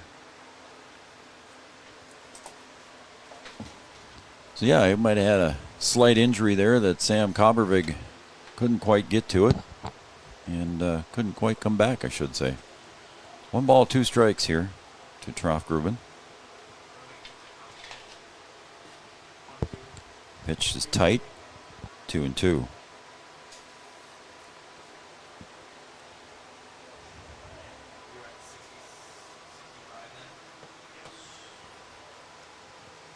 Maggio set to deliver the 2-2 pitch. Pops up, third base side, foul territory. Parker giving chase, and it's going to go behind the third base dugout. And a couple of young ladies over there kind of got scared on that one. They weren't sure where to go. No, they just heard heads up, and they like, what do we do? Too funny. 2-2 to Troffgruben. Singleton scored in the first, reached on a fielder's choice in the second. And that pitch caught him looking. That froze him there. Great breaking ball for Maggio. Got him looking, like you said, froze him, and he knew it as soon as that come across. He knew that was strike 3. So that's going to bring up now James Buffington. Second baseman, number 1, James Buffington. Walked in his first appearance, flew out to the third baseman in his second. And he might have popped out, and Maggio might be getting his 3rd pop fly. He did. His 3rd pop fly of the game here. Like I said, Coach, not too often you see a pitcher catch 1, maybe 2, but now 3. Yeah, and the West Fargo hitters have kind of been getting under the baseball consistently throughout this game, so it must be something that Maggio does well, deceptive. Yeah, I think we'll have to add up the fly ball outs here. Maybe that will be an interesting stat here as we go on. Now batting for West Fargo is going to be Evan Krogan. Thanks, everybody, for tuning in and watching Three Borders Sports Network. Go ahead and click that subscribe button and the bell icon. You'll be notified whenever we go live. And again, once again, we will be covering all 16 games here at the tournament. All the ones that are left will be here all 4 games tomorrow. And, of course, the final game this evening between Wahpeton and Kindred. Maggio delivers a 2-0 pitch. There's a call strike. Another good breaking ball. He's got that curveball going now. See what he comes with here, Coach, in the 2-1.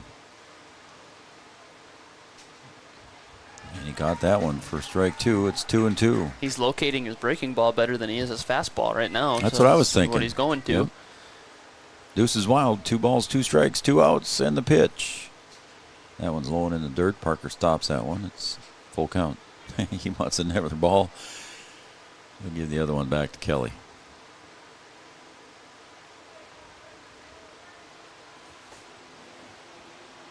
Yeah, 8 to 10 dozen baseballs in a game. Holy cow. I mean, that's Kelly might have took one in the foot there, maybe.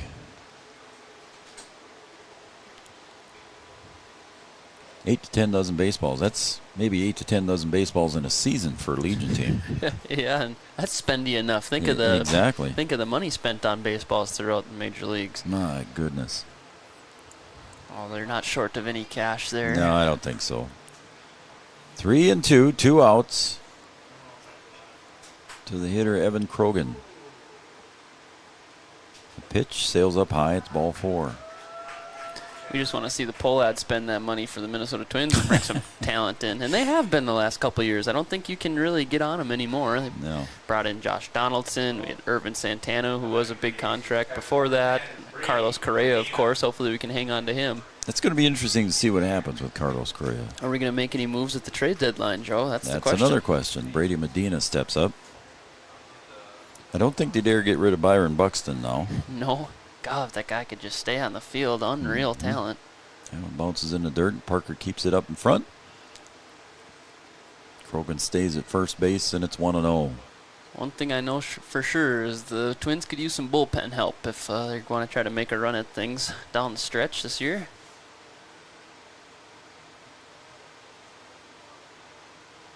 Parker sets up outside. Maggio delivers it, and it's going to be in the dirt. Parker can't do anything about it, and Krogan gets down to second base on the pass ball, or we'll call that a wild pitch.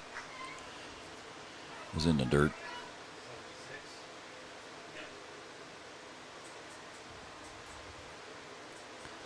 Maggio's got to find his location here again, take a deep breath, take his time. Yeah, he got the first 2 outs here in the 5th inning. Don't let this walk hurt you here with 2 outs. Where was he at coming in for pitch number here? Did you catch that? 53, I believe. Coming into this inning. Yep. Okay. I might have missed one. I'll confirm here in a second. That's all right. That one's in the dirt, and that one's going to get away from Parker. And going over to third base is Krogan. Now he's just 90 feet away for the Aces to see if they can get their third run across. It's 3-0 now to the catcher, Brady Medina. I think I missed an inning there. So Maggio's currently sitting at 77 pitches. Currently. Okay, thank you. There's a strike. It's 3-1.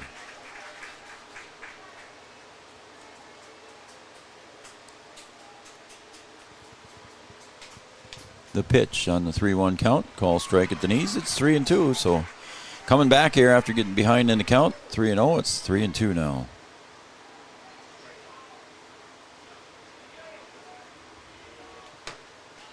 Pulled foul. We'll do it all over again. Coach Kalish flags that one down, but couldn't quite corral it.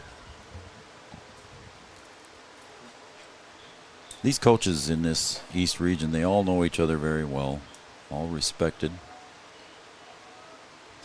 Popped left field side. It's deep. Battling the sun going back as Mitchell makes the catch over his shoulder.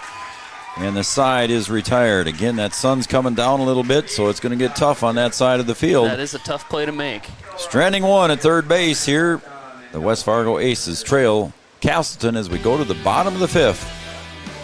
The Aces trail Casselton 3-2, or 5-2, excuse me.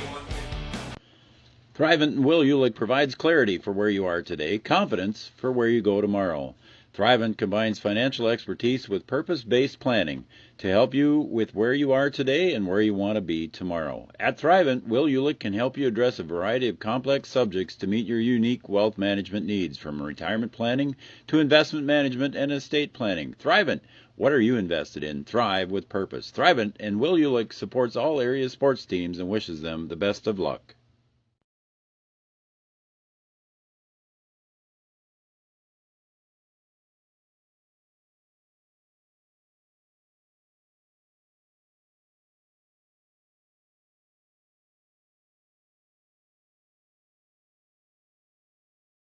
Your first car. It might not have been perfect, but that didn't matter.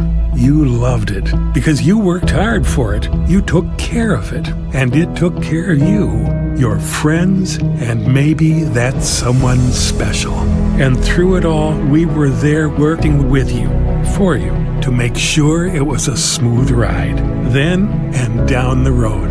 Farmers Union Insurance. More choices, great rates, local agents. Kyle DeVries and Farmers Union Insurance. They're also downtown Dakota Avenue. We want to thank Gripper Sports, too. Gripper Sports, downtown Wampton, Dakota Avenue, for all your favorite team's sports apparel. Stop and see Wayne and Tyler down there at Gripper Sports. They got all kinds of cool stuff down there, so stop down and see Wayne and Tyler on Dakota Avenue. Oh, I got to flip my book over, Coach. Cade McKinnon steps up to the plate here in the bottom of the fifth for Casselton, leading 5-2 over the West Fargo Aces in a pretty good game. Pulled down the first base side, foul. Yeah, we had the hot and heavy action to start this game with both teams scoring runs. West Fargo punched one more in the second, and then Casselton answers with two in the fourth. So we've had the action in this game. That one catches, no it didn't, outside, ball one. It looked like Kelly was going to step back and call it a strike and decided against it. That's what when I seen him back up, I thought he was going to do that too. 1 ball, 1 strike. There's a call, strike 1 and 2. Nice pitch there from Grant Knodel. Yeah, he made the adjustment there, moved that one in 3-4 inches and just clipped the outside. Good location. The 1-2 pitch. Swung on, pulled down the first base side. Did it hit him? Yep, foul ball. So he's going to come back, and Kelly McNary at home plate's going to give Cade McKinnon a few seconds to walk it off. Fouled it off his foot or something. Again, Kelly has such a courtesy for the game, and the players just don't treat him wrong, of course, but Kelly will give you the respect you deserve. As he fouled that one off his leg, and he'll let you heal up for a second. That one's pulled foul as well. Oh, come on, Coach Ham. You got to have those on the first base line. Yeah, he'll go home and watch that now, so you can give him some grief on that one. Yeah, come on, man. I know you're on the opposite side of the diamond. He's used from fielding them from third base, but we got to have those. I think his player, the other coach from West Fargo, giving him a little grief. He's shaking his head and smiling. 1 and 2. That one's popped up deep second base, short center field, and coming in making the catch from center field is Anderson for the out. So Cade McKinnon is retired. That's going to bring up the pitcher now, Carter Maggio. See if he can help himself here with a 3-run lead. 1 out in the bottom of the fifth. Maggio lined out to second base in his first at-bat and then was in a fielder's choice. A hit to the shortstop in his second. And his third at-bat here is going to be a fly ball to Anderson in center field again. So 2 in a row for him and 2 outs for Casselton. So Knodel, like you said there, Coach, he had a couple of struggles in the innings here, in the first inning and the fourth inning. But the other ones kind of gone through pretty easy. Yep, if I'm Joe Shoemaker here, I'm taking a pitch. As long as it's not completely center cut in the one spot, I'd like it and make him work a little bit here. And he certainly takes the first pitch as that's low, ball 1. Red River Human Services, City of Wahpeton, Three Rivers Crisis Center, Digital Guru, First Community Credit Union. Low and inside, ball 2-0. Mindak Farmers Cooperative, OSPTI, Carlson Family Insurance, Vaderstad, formerly Wilrich, Thrivent and Will Ulick, and Farmers Union Insurance. Our sponsors. Ellert Excavating, as that one's fouled off. Ellert Excavating and Valley Beat stepping on board for the tournament, those two did. 2-1. And game number 4 on the day coming up here between Kindred and Wahpeton here in just a little while. 2-1. And a little breaking pitch there. It comes in nicely. 2-2. Again, Shoemaker might have thought he was going to take that off the left shoulder and broke across nice. Yeah, it came across pretty center cut there. Got good action. Fastball in the dirt. And the count goes full. 2 outs, full count here to Joe Shoemaker. Again, outstanding defensive play. Can't help not remember that one. Yeah, that one will stick with me for a while. It was one of the cooler diving plays I've seen from third base in a while. Not only was he completely full extension, but that ball was hit hard. Yeah. 3-2 pitch from Knodel. Up high for ball 4. Missed.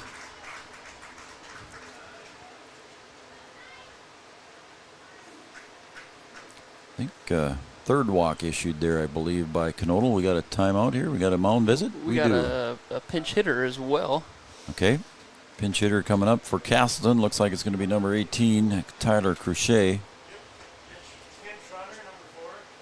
And a pinch courtesy runner at first base is going to be Cooper Johnson, and I think Knodel is done. I don't know what his pitch count was. We'll find out when we come back, as we got a pitching change and a call to the pen. We'll take a break, and when we come back, we'll give you all that information. The West Fargo Aces trail Casselton 5-2, and we'll be right back. Insurance is an important safety net for your family, your home, and your business. Carlson Family Insurance Agency is your local auto owner's insurance provider.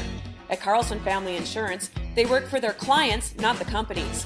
Customer service and satisfaction is their /1 goal. Give Carlson Family Insurance a call for all of your personal, farm, business, and crop insurance needs. 701-672-6002 or at cfiagency.com.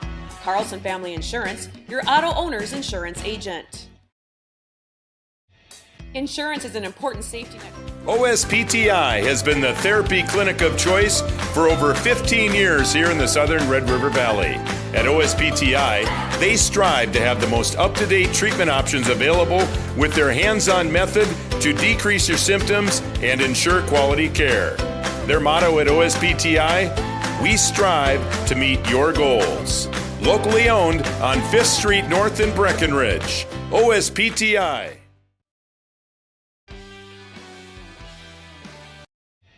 Insurance is an important safety.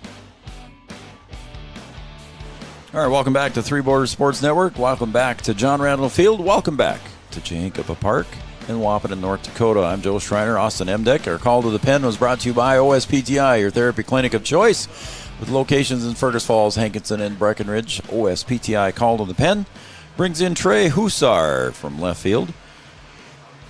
And the big lefty delivers his warm-up pitches, and I was told going out to left field, Braxton Horde going out to left field defensively for the Aces.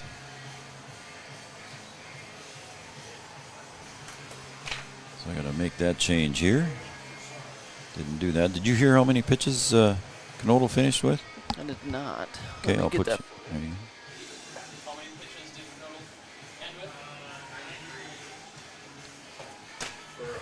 Knodel finished with 93 pitches. 93 for Grant Knodel. So he was getting up there in the 5th inning. So that's a lot of pitches to throw through 5. Yep. All right, again, we got a pinch hitter here for Casselton, and that's going to be Tyler Crochet. Runner at first base, again, is a courtesy runner, Cooper Johnson. And Cooper Johnson over at first as a courtesy runner. They did tell us strike 1. think they did tell us that Shoemaker will re-enter, I think they said. There's a swing and a drive and a base hit. Pinch hit, base hit nonetheless for Tyler Cruchet. And he reaches with a base hit. Nice piece of hitting. Ball was on the outside half of the plate. He just went with it, flipped it over to left center field for a nice base hit. Yeah, it was a really nice looking hit. So pinch hit, base hit for Cruchet. Puts runners now at first and second. He's going to get a courtesy runner. So number 9 coming in. Will Ellison will re-enter. He was hitting for Will Ellison, so he's re-entering. So number 9's re-entering. That is Will Ellison. He'll go back in and run for Tyler Cruchet. So Cruchet did a nice job coming in, pinch hitting, just cold off the bench. Yeah, he did his job. Yeah, he sure did. It's tough to do. A pinch hitting Oh, is my goodness. really hard to do, actually. Yep. Coming in cold, haven't been in the game, and all of a sudden you got to lock it in. Not that you're not paying attention in the dugout, but it's just Right. it's a whole nother level. It's tough. Alex Everson takes strike 1 from Hussar. As the batting order flips over, we got a leadoff hitter in the box again. And runners on first and second with 2 outs. 0-1 pitch. Check swing, strike. And it's kind of like I'm halfway through and I don't want to swing anymore, but it was too late. My eyes say yes, my hands say no. Yeah. The 0-2 pitch from Hussar. Inside, ball 1. And that's one there. You didn't see him bailing out of the box or anything like Joe and I would have done back in our day. But when you're down 0-2 with 2 outs, it's one that's not bad to wear. Right. 1-2 pitch. Swung on, and the runners were going. And they're going to get an extra insurance run here. As coming across the plate was Cooper Johnson. And the ball gets away behind the plate, so Ellison travels over to third base. Message to the young fellas out there, hit your cutoff man. There you go, Coach. Well said. So Ellison over to third, Everson over to second.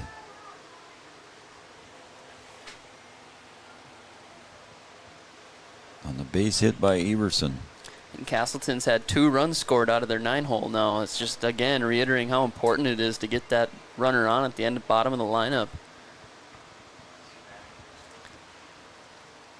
No balls, no strikes here. We start out. Did Sam Coppervig come back in? And that is number 5, yep. So Coppervig back in. We'll see if he goes to second base. We got a timeout on the mound here. Not sure what Craig Peterson saw there from Hussar. He's talking to him, too. You can see him talking to him. I don't know if he's kind of giving him a, hey, you might be a little quick on your set. I don't know. That could be, or as the game's been being played here and there's dirt on the rubber, he maybe was not touching That's the rubber true. as That he's could getting be. set and was getting an extra inch or 2 or 3 towards home. Very well could be. It's 0-1 now to Sam Coppervig. Just to recap that, Coach, Sam Coppervig took some cleats to his legs somewhere, laid on the ground for about a minute, and got up and popped up, came back up and hit, and then he did not go back out defensively for Casselton. But he is back at the plate. So hopefully he should be pointing all signs that he's okay, which is great. I don't want to see anybody getting hurt. Nope. Especially towards the end of the season here. 2-1 to Coppervig. Hussar delivers, and there's a base hit. Seeing eye base hit between first and second. Ellison scores, and staying at third base will be Everson. So base hit by Sam Coppervig. He gets the RBI single. Casselton's just done a good job of going base to base. Had a handful of clutch hits this game. Kind of one of those days where everything, for the most part, is just kind of going their way. Runners at the corners now for Casselton. Still 2 outs here in the bottom of the 5th. That being said, there's plenty of game to be played here yet. Braden Mitchell, so far in the day, having a good day there, Coach. 2 for 3. Singled in his first at bat. Flew out in his second.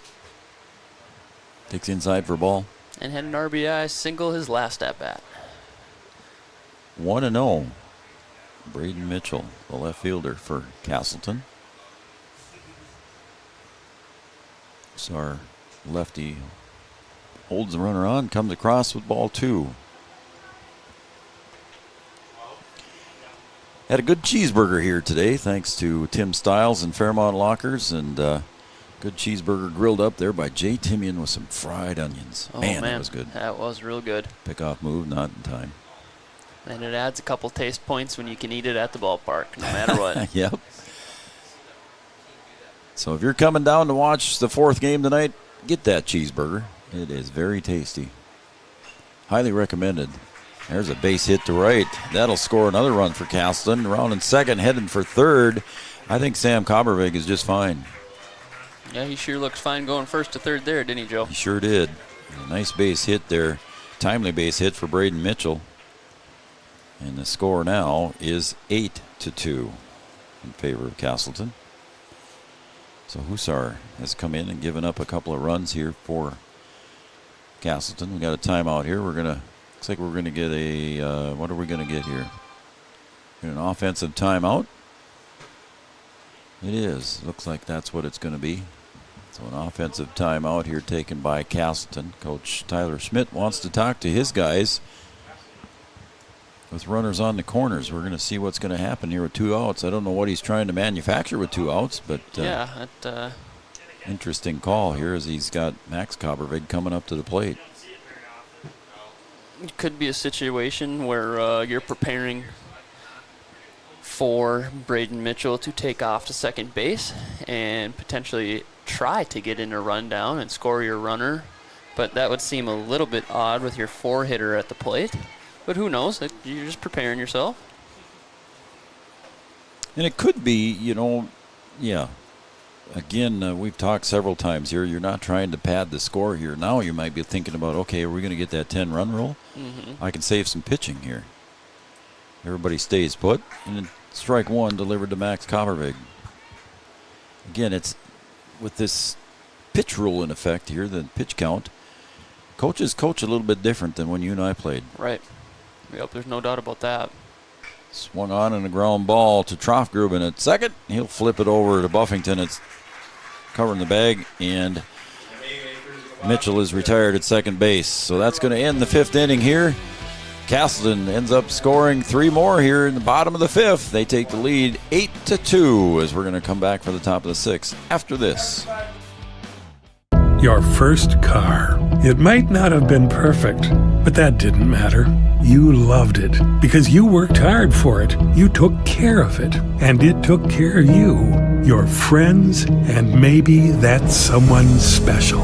And through it all, we were there working with you, for you, to make sure it was a smooth ride. Then and down the road.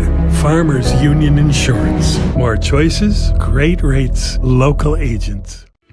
Founded in 1972, Mindak Farmers Cooperative is owned by nearly 500 sugar beet growers and has a rich history of sweetening life in the Red River Valley. Join Mindak's team today. In addition to an excellent pay and benefit package, they are currently offering a $2,000 sign-on bonus for all full-time positions, which includes sugar loader, packager helper, extra gang, and yard person helper. Entry-level starting wage in the factory is $19.73 per hour. Apply online at mdf.coop/careers or contact Denise at 701-671-1338.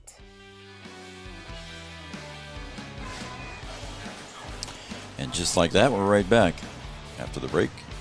Leighton Hufflin has had a tough day at the plate today. So far for the West Fargo Aces, takes low for ball 1.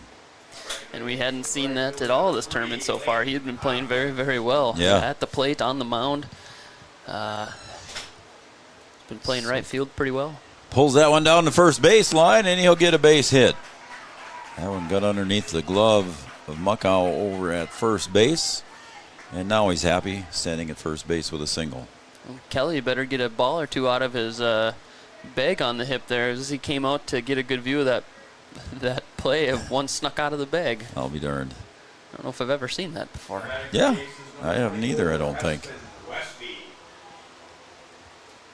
So Espen Westby steps up to the plate, the designated hitter for the Aces.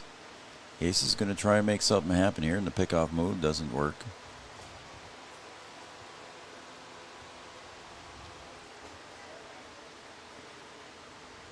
Charlie Lashofsky on deck for the Aces as Westby takes inside for ball one.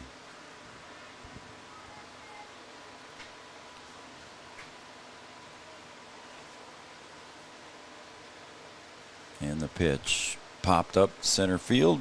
Everson pretty well in the right spot at the right time, makes the catch. It was one of those deals where, am I coming in? No, I'm going out. I'm coming in, I'm going out. He just had to stay right there. Yep.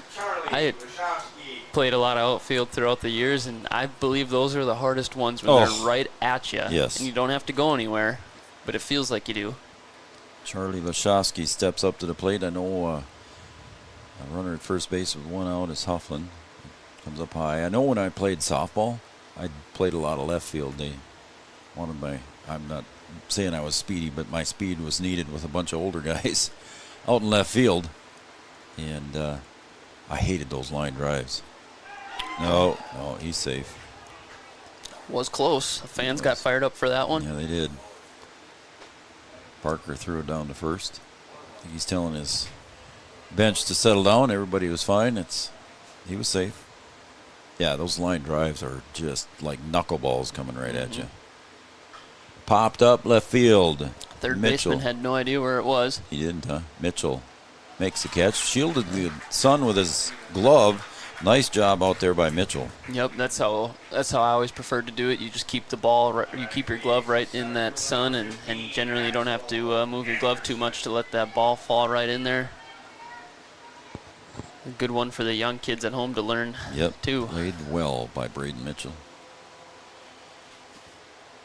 It's going to bring up Axel Anderson with 2 outs. Hufflin at first, and there's a ground ball right back up the middle for it's knocked down. A good job of knocking it down by Max Koppervik, but couldn't do nothing with it, so base hit. That's 2 base knocks right up the middle, back-to-back for Axel Anderson there.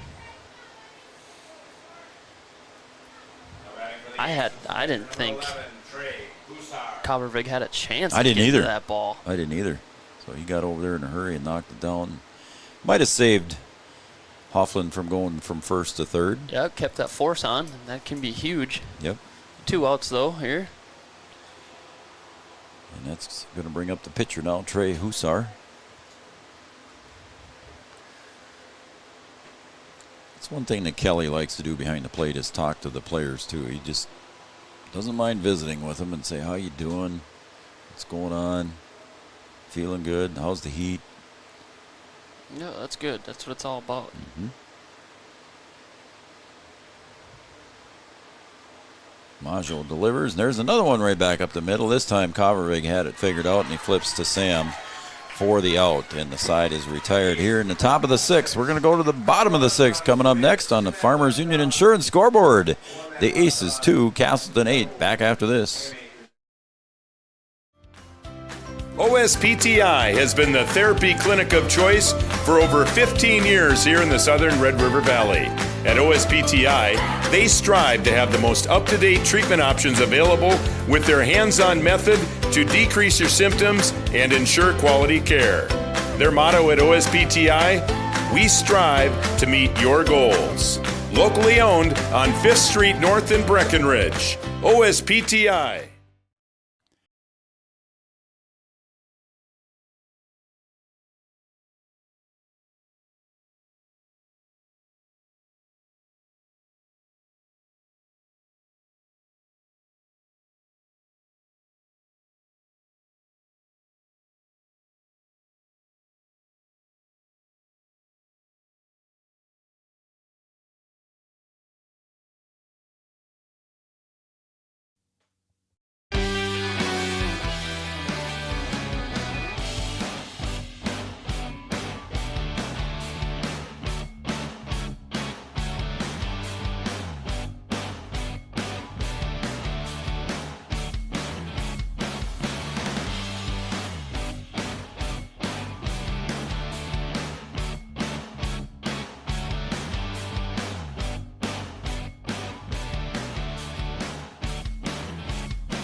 going to the bottom of the 6th here at John Randall Field on Three Borders Sports Network.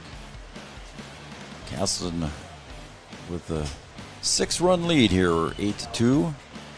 And leading off here in the bottom of the 6th for Casselton is going to be Ethan Muckow, first baseman. First baseman number 19, Ethan Muckow. He's 0 for 2 on the day with a walk and 2 fly balls out to left field. And that one comes close to hitting Muckow, and it's 1 ball, no strikes.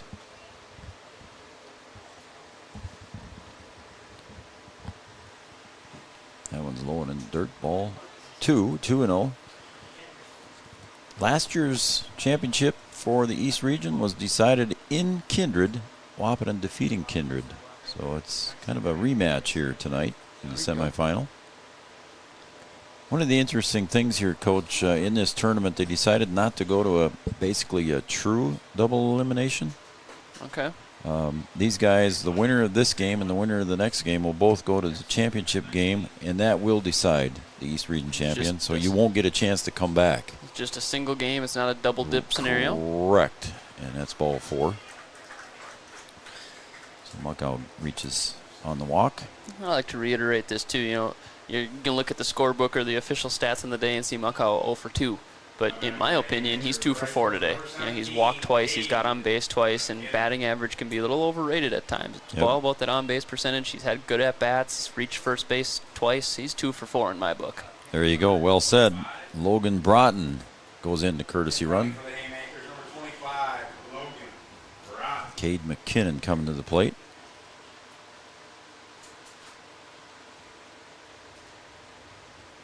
Yeah, so they're just going to one game to decide it all here, and that will be played tomorrow night at 6:30. There's a bunt down the third base line. That's going to be tough for everybody. There is no way they were going to get Cade McKinnon hustling down. Fantastic. You love to see it. I like that small ball stuff. You know, everyone's getting fired up about home runs and this and that. Well, home runs are really hard to hit. And bunting is also hard to do. And he laid down a really nice one there, got out of the box, and there was no play to be had with his wheels. Hussar got there in a hurry, but just by the time he got the ball and looked up, and McKinnon was almost on first base. And that gives McKinnon a 3 for 4 day. And another bunt attempt, and that one's going to roll foul as Medina picks that one up in foul territory. So Casselton just trying to muster up a few more insurance runs here using small ball. Yep, Majo's trying to help the cause here. We'll say it one more time. Pitcher trying to do a little bit on offense too. 0-1.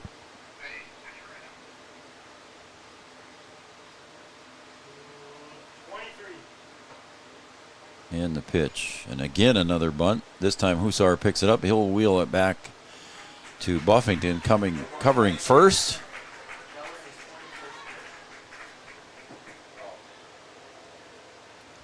And he gets the job done. Sacrifice bunt is successful, so there's 2 runners in scoring position, and that's the first out. Third baseman number 10, Joe Shoemaker. So Buffington did a nice job of doing his responsibility, getting over and covering the bag. That's going to bring up Joe Shoemaker. That's pop foul back into the netting.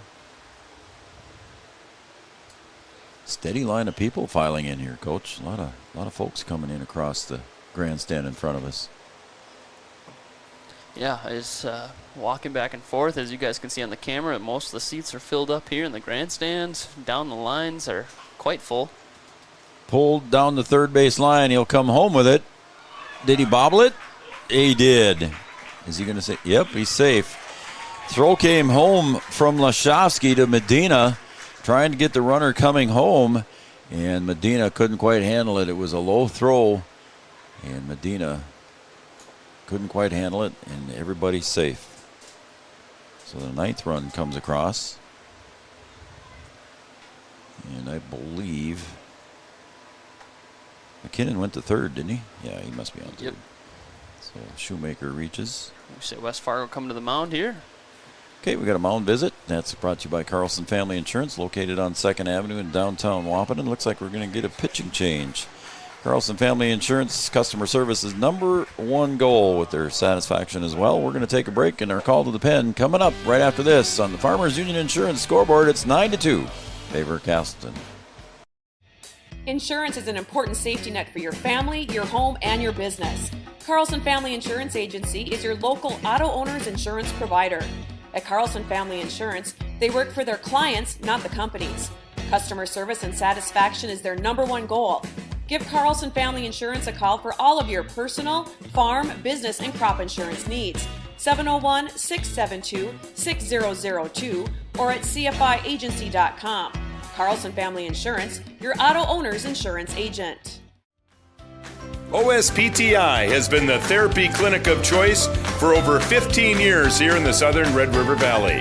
At OSPTI, they strive to have the most up-to-date treatment options available with their hands-on method to decrease your symptoms and ensure quality care.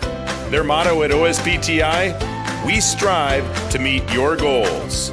Locally owned on 5th Street North in Breckenridge. OSPTI.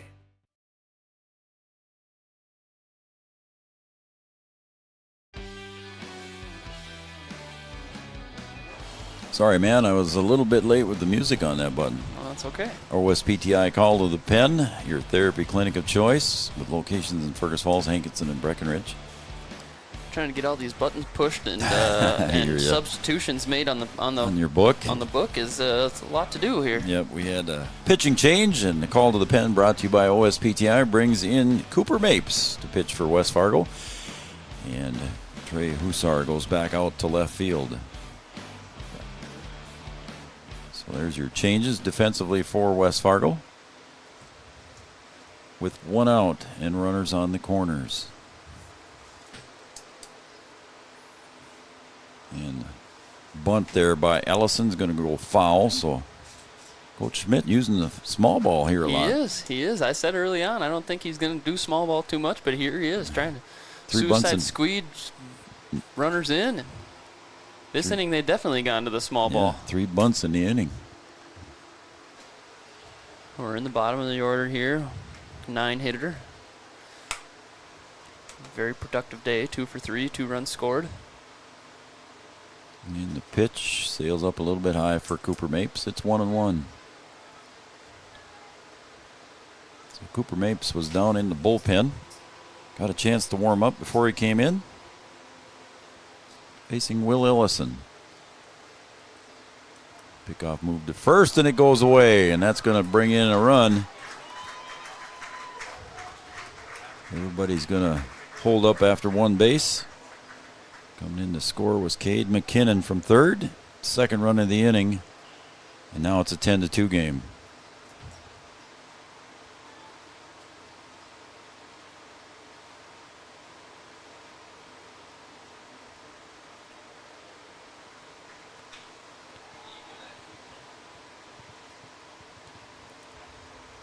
One pitch. Comes up high, ball 2, 2-1.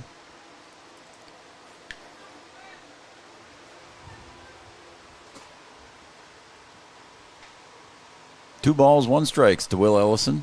Cooper Mapes on the mound with 1 out. Comes up high, ball 3, 3-1.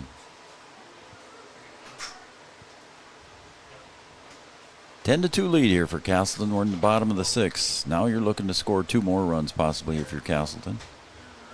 Yep, could walk it off. And the pitch. Popped up. Sun is going to be an issue here, getting over his trough Grubin, and he makes the catch. Had sunglasses on, didn't have an issue there, retiring Will Ellison on the pop fly. So 2 outs now. We're going to go to the top of the order here. Alex Everson steps up to the plate for Casselton,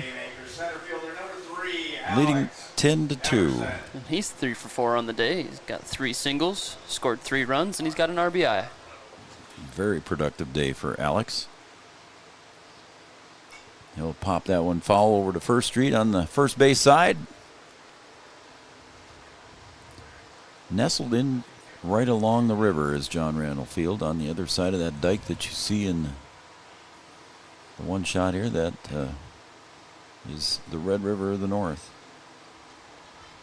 the origination of the Red River of the North. Just a few hundred feet away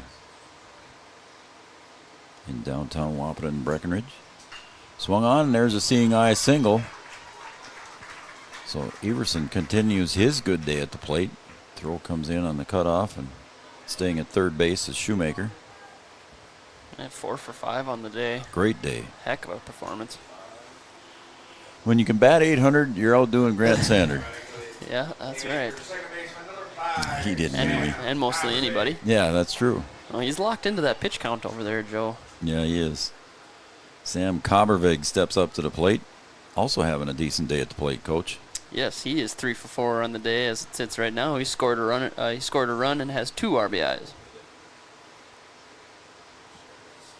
So runners at the corners. Runner at first base is Everson, and he would be the walk-off winning run here if he can get home to score, provided that Shoemaker scores from third. 2 outs, though. Cooper Mapes would like to shut it down completely. Call strike. 1-1. And the Kindred boys over there getting the rest of their uniforms put on. Most of them are sitting there in shorts. Now they're putting their uniform pants on. 1-1 pitch. Outside, ball 2. 2-1. I think most of the Wahpeton boys are inside their air-conditioned clubhouse over there, taking her easy for a little bit here before the game. Is that what we call home field advantage? It could be.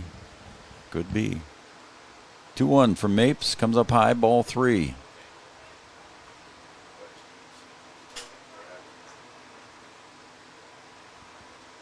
I've gone into that clubhouse a few times, Coach, and I think it's worse than my basketball locker room that I used to play in. Whew. But they like it in there. 3-1. It's their home away from home. Call strike. 3-2. Sam Kabervig nods his head in agreement. 3-2 with 2 outs now, so the runner at first base, Alex Everson, will be taken off with the pitch. Cooper Mapes looking to shut it down here. In the 3-2 pitch. Low and inside, ball 4. So now the walk-off winning run at second base. Left fielder number 6, Braden Mitchell. Yeah, that, before I introduce Braden Mitchell, steps up here to the plate. He's having a good day too, Coach. Yep, he is also 3 for 4 on the day. Wow. 3 singles and 2 RBIs, 1 run scored.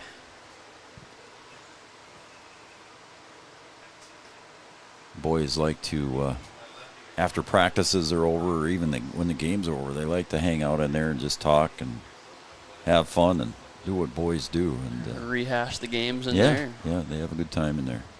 Like I said, it's a home away from home, and it's air-conditioned right now, so they're happy campers. Pop fly to left field. It's deep. Is it deep enough? It is way deep enough, and it's a home run by Braden Mitchell, and that will seal it up with 3 runs coming across the plate. Joe Shoemaker, home run. How about that? Shoemaker scores. Alex Everson scores on the home run by Sam Kabervig. Is that a grand slam? Did I have that right? That was a grand slam. It was a grand slam. So congratulations to Braden Mitchell. I forgot there was a full merry-go-round on that one. Yeah, we had the walk right before. Yep, that's right. So a nice grand slam there from Braden Mitchell is a walk-off grand slam home run. So that's your final score on the scoreboard is 14-2 in favor of Casselton. They defeat by the 10-run rule the West Fargo Aces. We'll come back for a quick post-game show brought to you by Mindak Farmers Cooperative right after these messages. Did you know that we serve nearly 1,500 square miles across North Dakota and Minnesota? Or that we've been around for over 60 years? How about that we've got 3,000 miles of fiber optics powering one of the best networks in the region? The best part? We're a cooperative. That means we're continually reinvesting in our communities to make them better than ever. We are Red River Communications. We've been recognized as a leader for helping our communities be great places to live and work. To find out how we're helping connect our communities, visit redrivercom.com/connect. Red River Human Services Foundation provides services to people with disabilities, which enhances their quality of lives and enable them to live, work, and develop relationships in their communities. Red River Human Services Foundation has multiple direct support professional positions available in their Wahpeton, Fargo, and West Fargo locations. Job opportunities include flexible scheduling, competitive wages, on-site paid training, and life experience.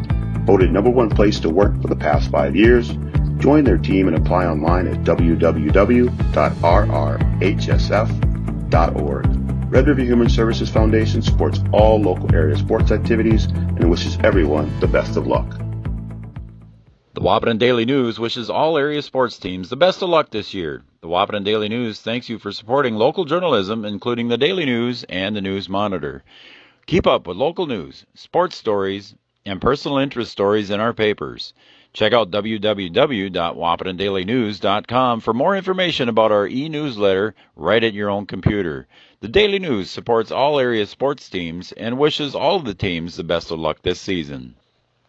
Three Rivers Crisis Center is offering support to survivors of domestic violence, sexual violence, and child abuse in Richland County for now over 25 years. It's free and strictly confidential. 24/7 access to support and resources including counseling. Get help. Identify abuse, plan for safety, support others, and get involved. Three Rivers Crisis Center's 24-hour crisis line is 701-642-2115. Founded in 1972, Mindak Farmers Cooperative is owned by nearly 500 sugar beet growers and has a rich history of sweetening life in the Red River Valley. Join Mindak's team today. In addition to an excellent pay and benefit package, they are currently offering a $2,000 sign-on bonus for all full-time positions, which includes sugar loader, packager helper, extra gang, and yard person helper. Entry-level starting wage in the factory is $19.73 per hour. Apply online at mdf.coop/careers or contact Denise at 701-671-1338. All right, welcome back here to Three Borders Sports Network. Welcome back to the North Dakota East Region Class A Legion Baseball Tournament. You just saw Casselton defeat the West Fargo Aces 14-2. A big win there for Casselton, and they did it in 6 innings in walk-off style, Coach. A nice home run there by Braden Mitchell here on the postgame show, brought to you by Mindak. Let me get that first in. By Mindak Farmers Cooperative, offering a $2,000 sign-on bonus for full-time employment. Check out their webpage at mdf.coop. Go ahead, Coach. We'll talk about Braden Mitchell. Yeah, Braden Mitchell, what a day at the plate. My goodness, he's 4 for 5 on the day, 3 singles and a grand slam walk-off, non-traditional walk-off. He had 6 RBIs on the day, 2 runs scored, and of course 4 of those RBIs coming in his last at-bat as he goes over the left field wall to walk it off with the grand slam in fashion. Sam Kaubervig, 2-hole hitter. He goes 3 for 4 with a walk, 2 runs scored. Alex Everson, leadoff hitter. He went 4 for 5 on the day with an RBI and 4 runs scored. You even go down to the 9-hole hitter, Will Ellison. Yep. He reached on base 2 out of his 4 at-bats, and he scored 2 runs. When you can get the bottom of the lineup on, you're sitting pretty good. The 8-hitter Joe Schumacher making a fantastic Sports Center top 10 play at third base. Crazy. He scored 2 runs on the day as well. You're going to see an 0 for 2 in the book there. 0 for 3 in the book with a fielder's choice, but he reached on a fielder's choice, 2 walks. A heck of a day from Joe Schumacher. Up and down the lineup, Casselton had a heck of a day. Again, a good summary there from you, Coach, and I'll just do the line scores here real quick. Again, a game that lasted 2 hours and 3 minutes. The Aces line score goes as follows unofficially: 2 runs on 5 hits. They committed no errors and 7 left on base. Casselton finishes with 14 runs, 15 hits, no errors, and 8 left on base. So a very efficient game for Casselton here. Majo pitched a good game for him. I didn't hear the final pitch count for him.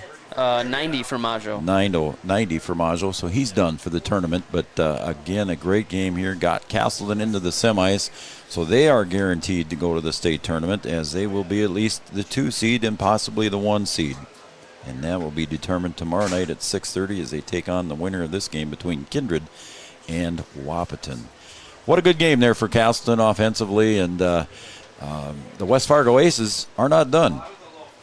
No, they got a chance to come back and make the most of it yet. And, you can't hang your head on one performance. Casselton just really played really well.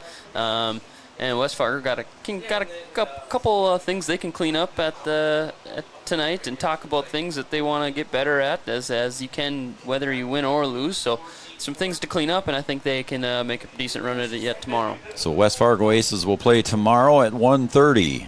They need to win that game, and if they do, they will play again at 4 o'clock. So they might play twice tomorrow if they win. Whoever wins that game will play twice tomorrow, because that will decide the 3rd and 4th place winners. So again, we start at 11 o'clock tomorrow. The loser of this game upcoming here will play the West Fargo Vets, and we now know the other game is the West Fargo Aces and the Fargo Jets. The winner of that game will be guaranteed a trip to the state ticket.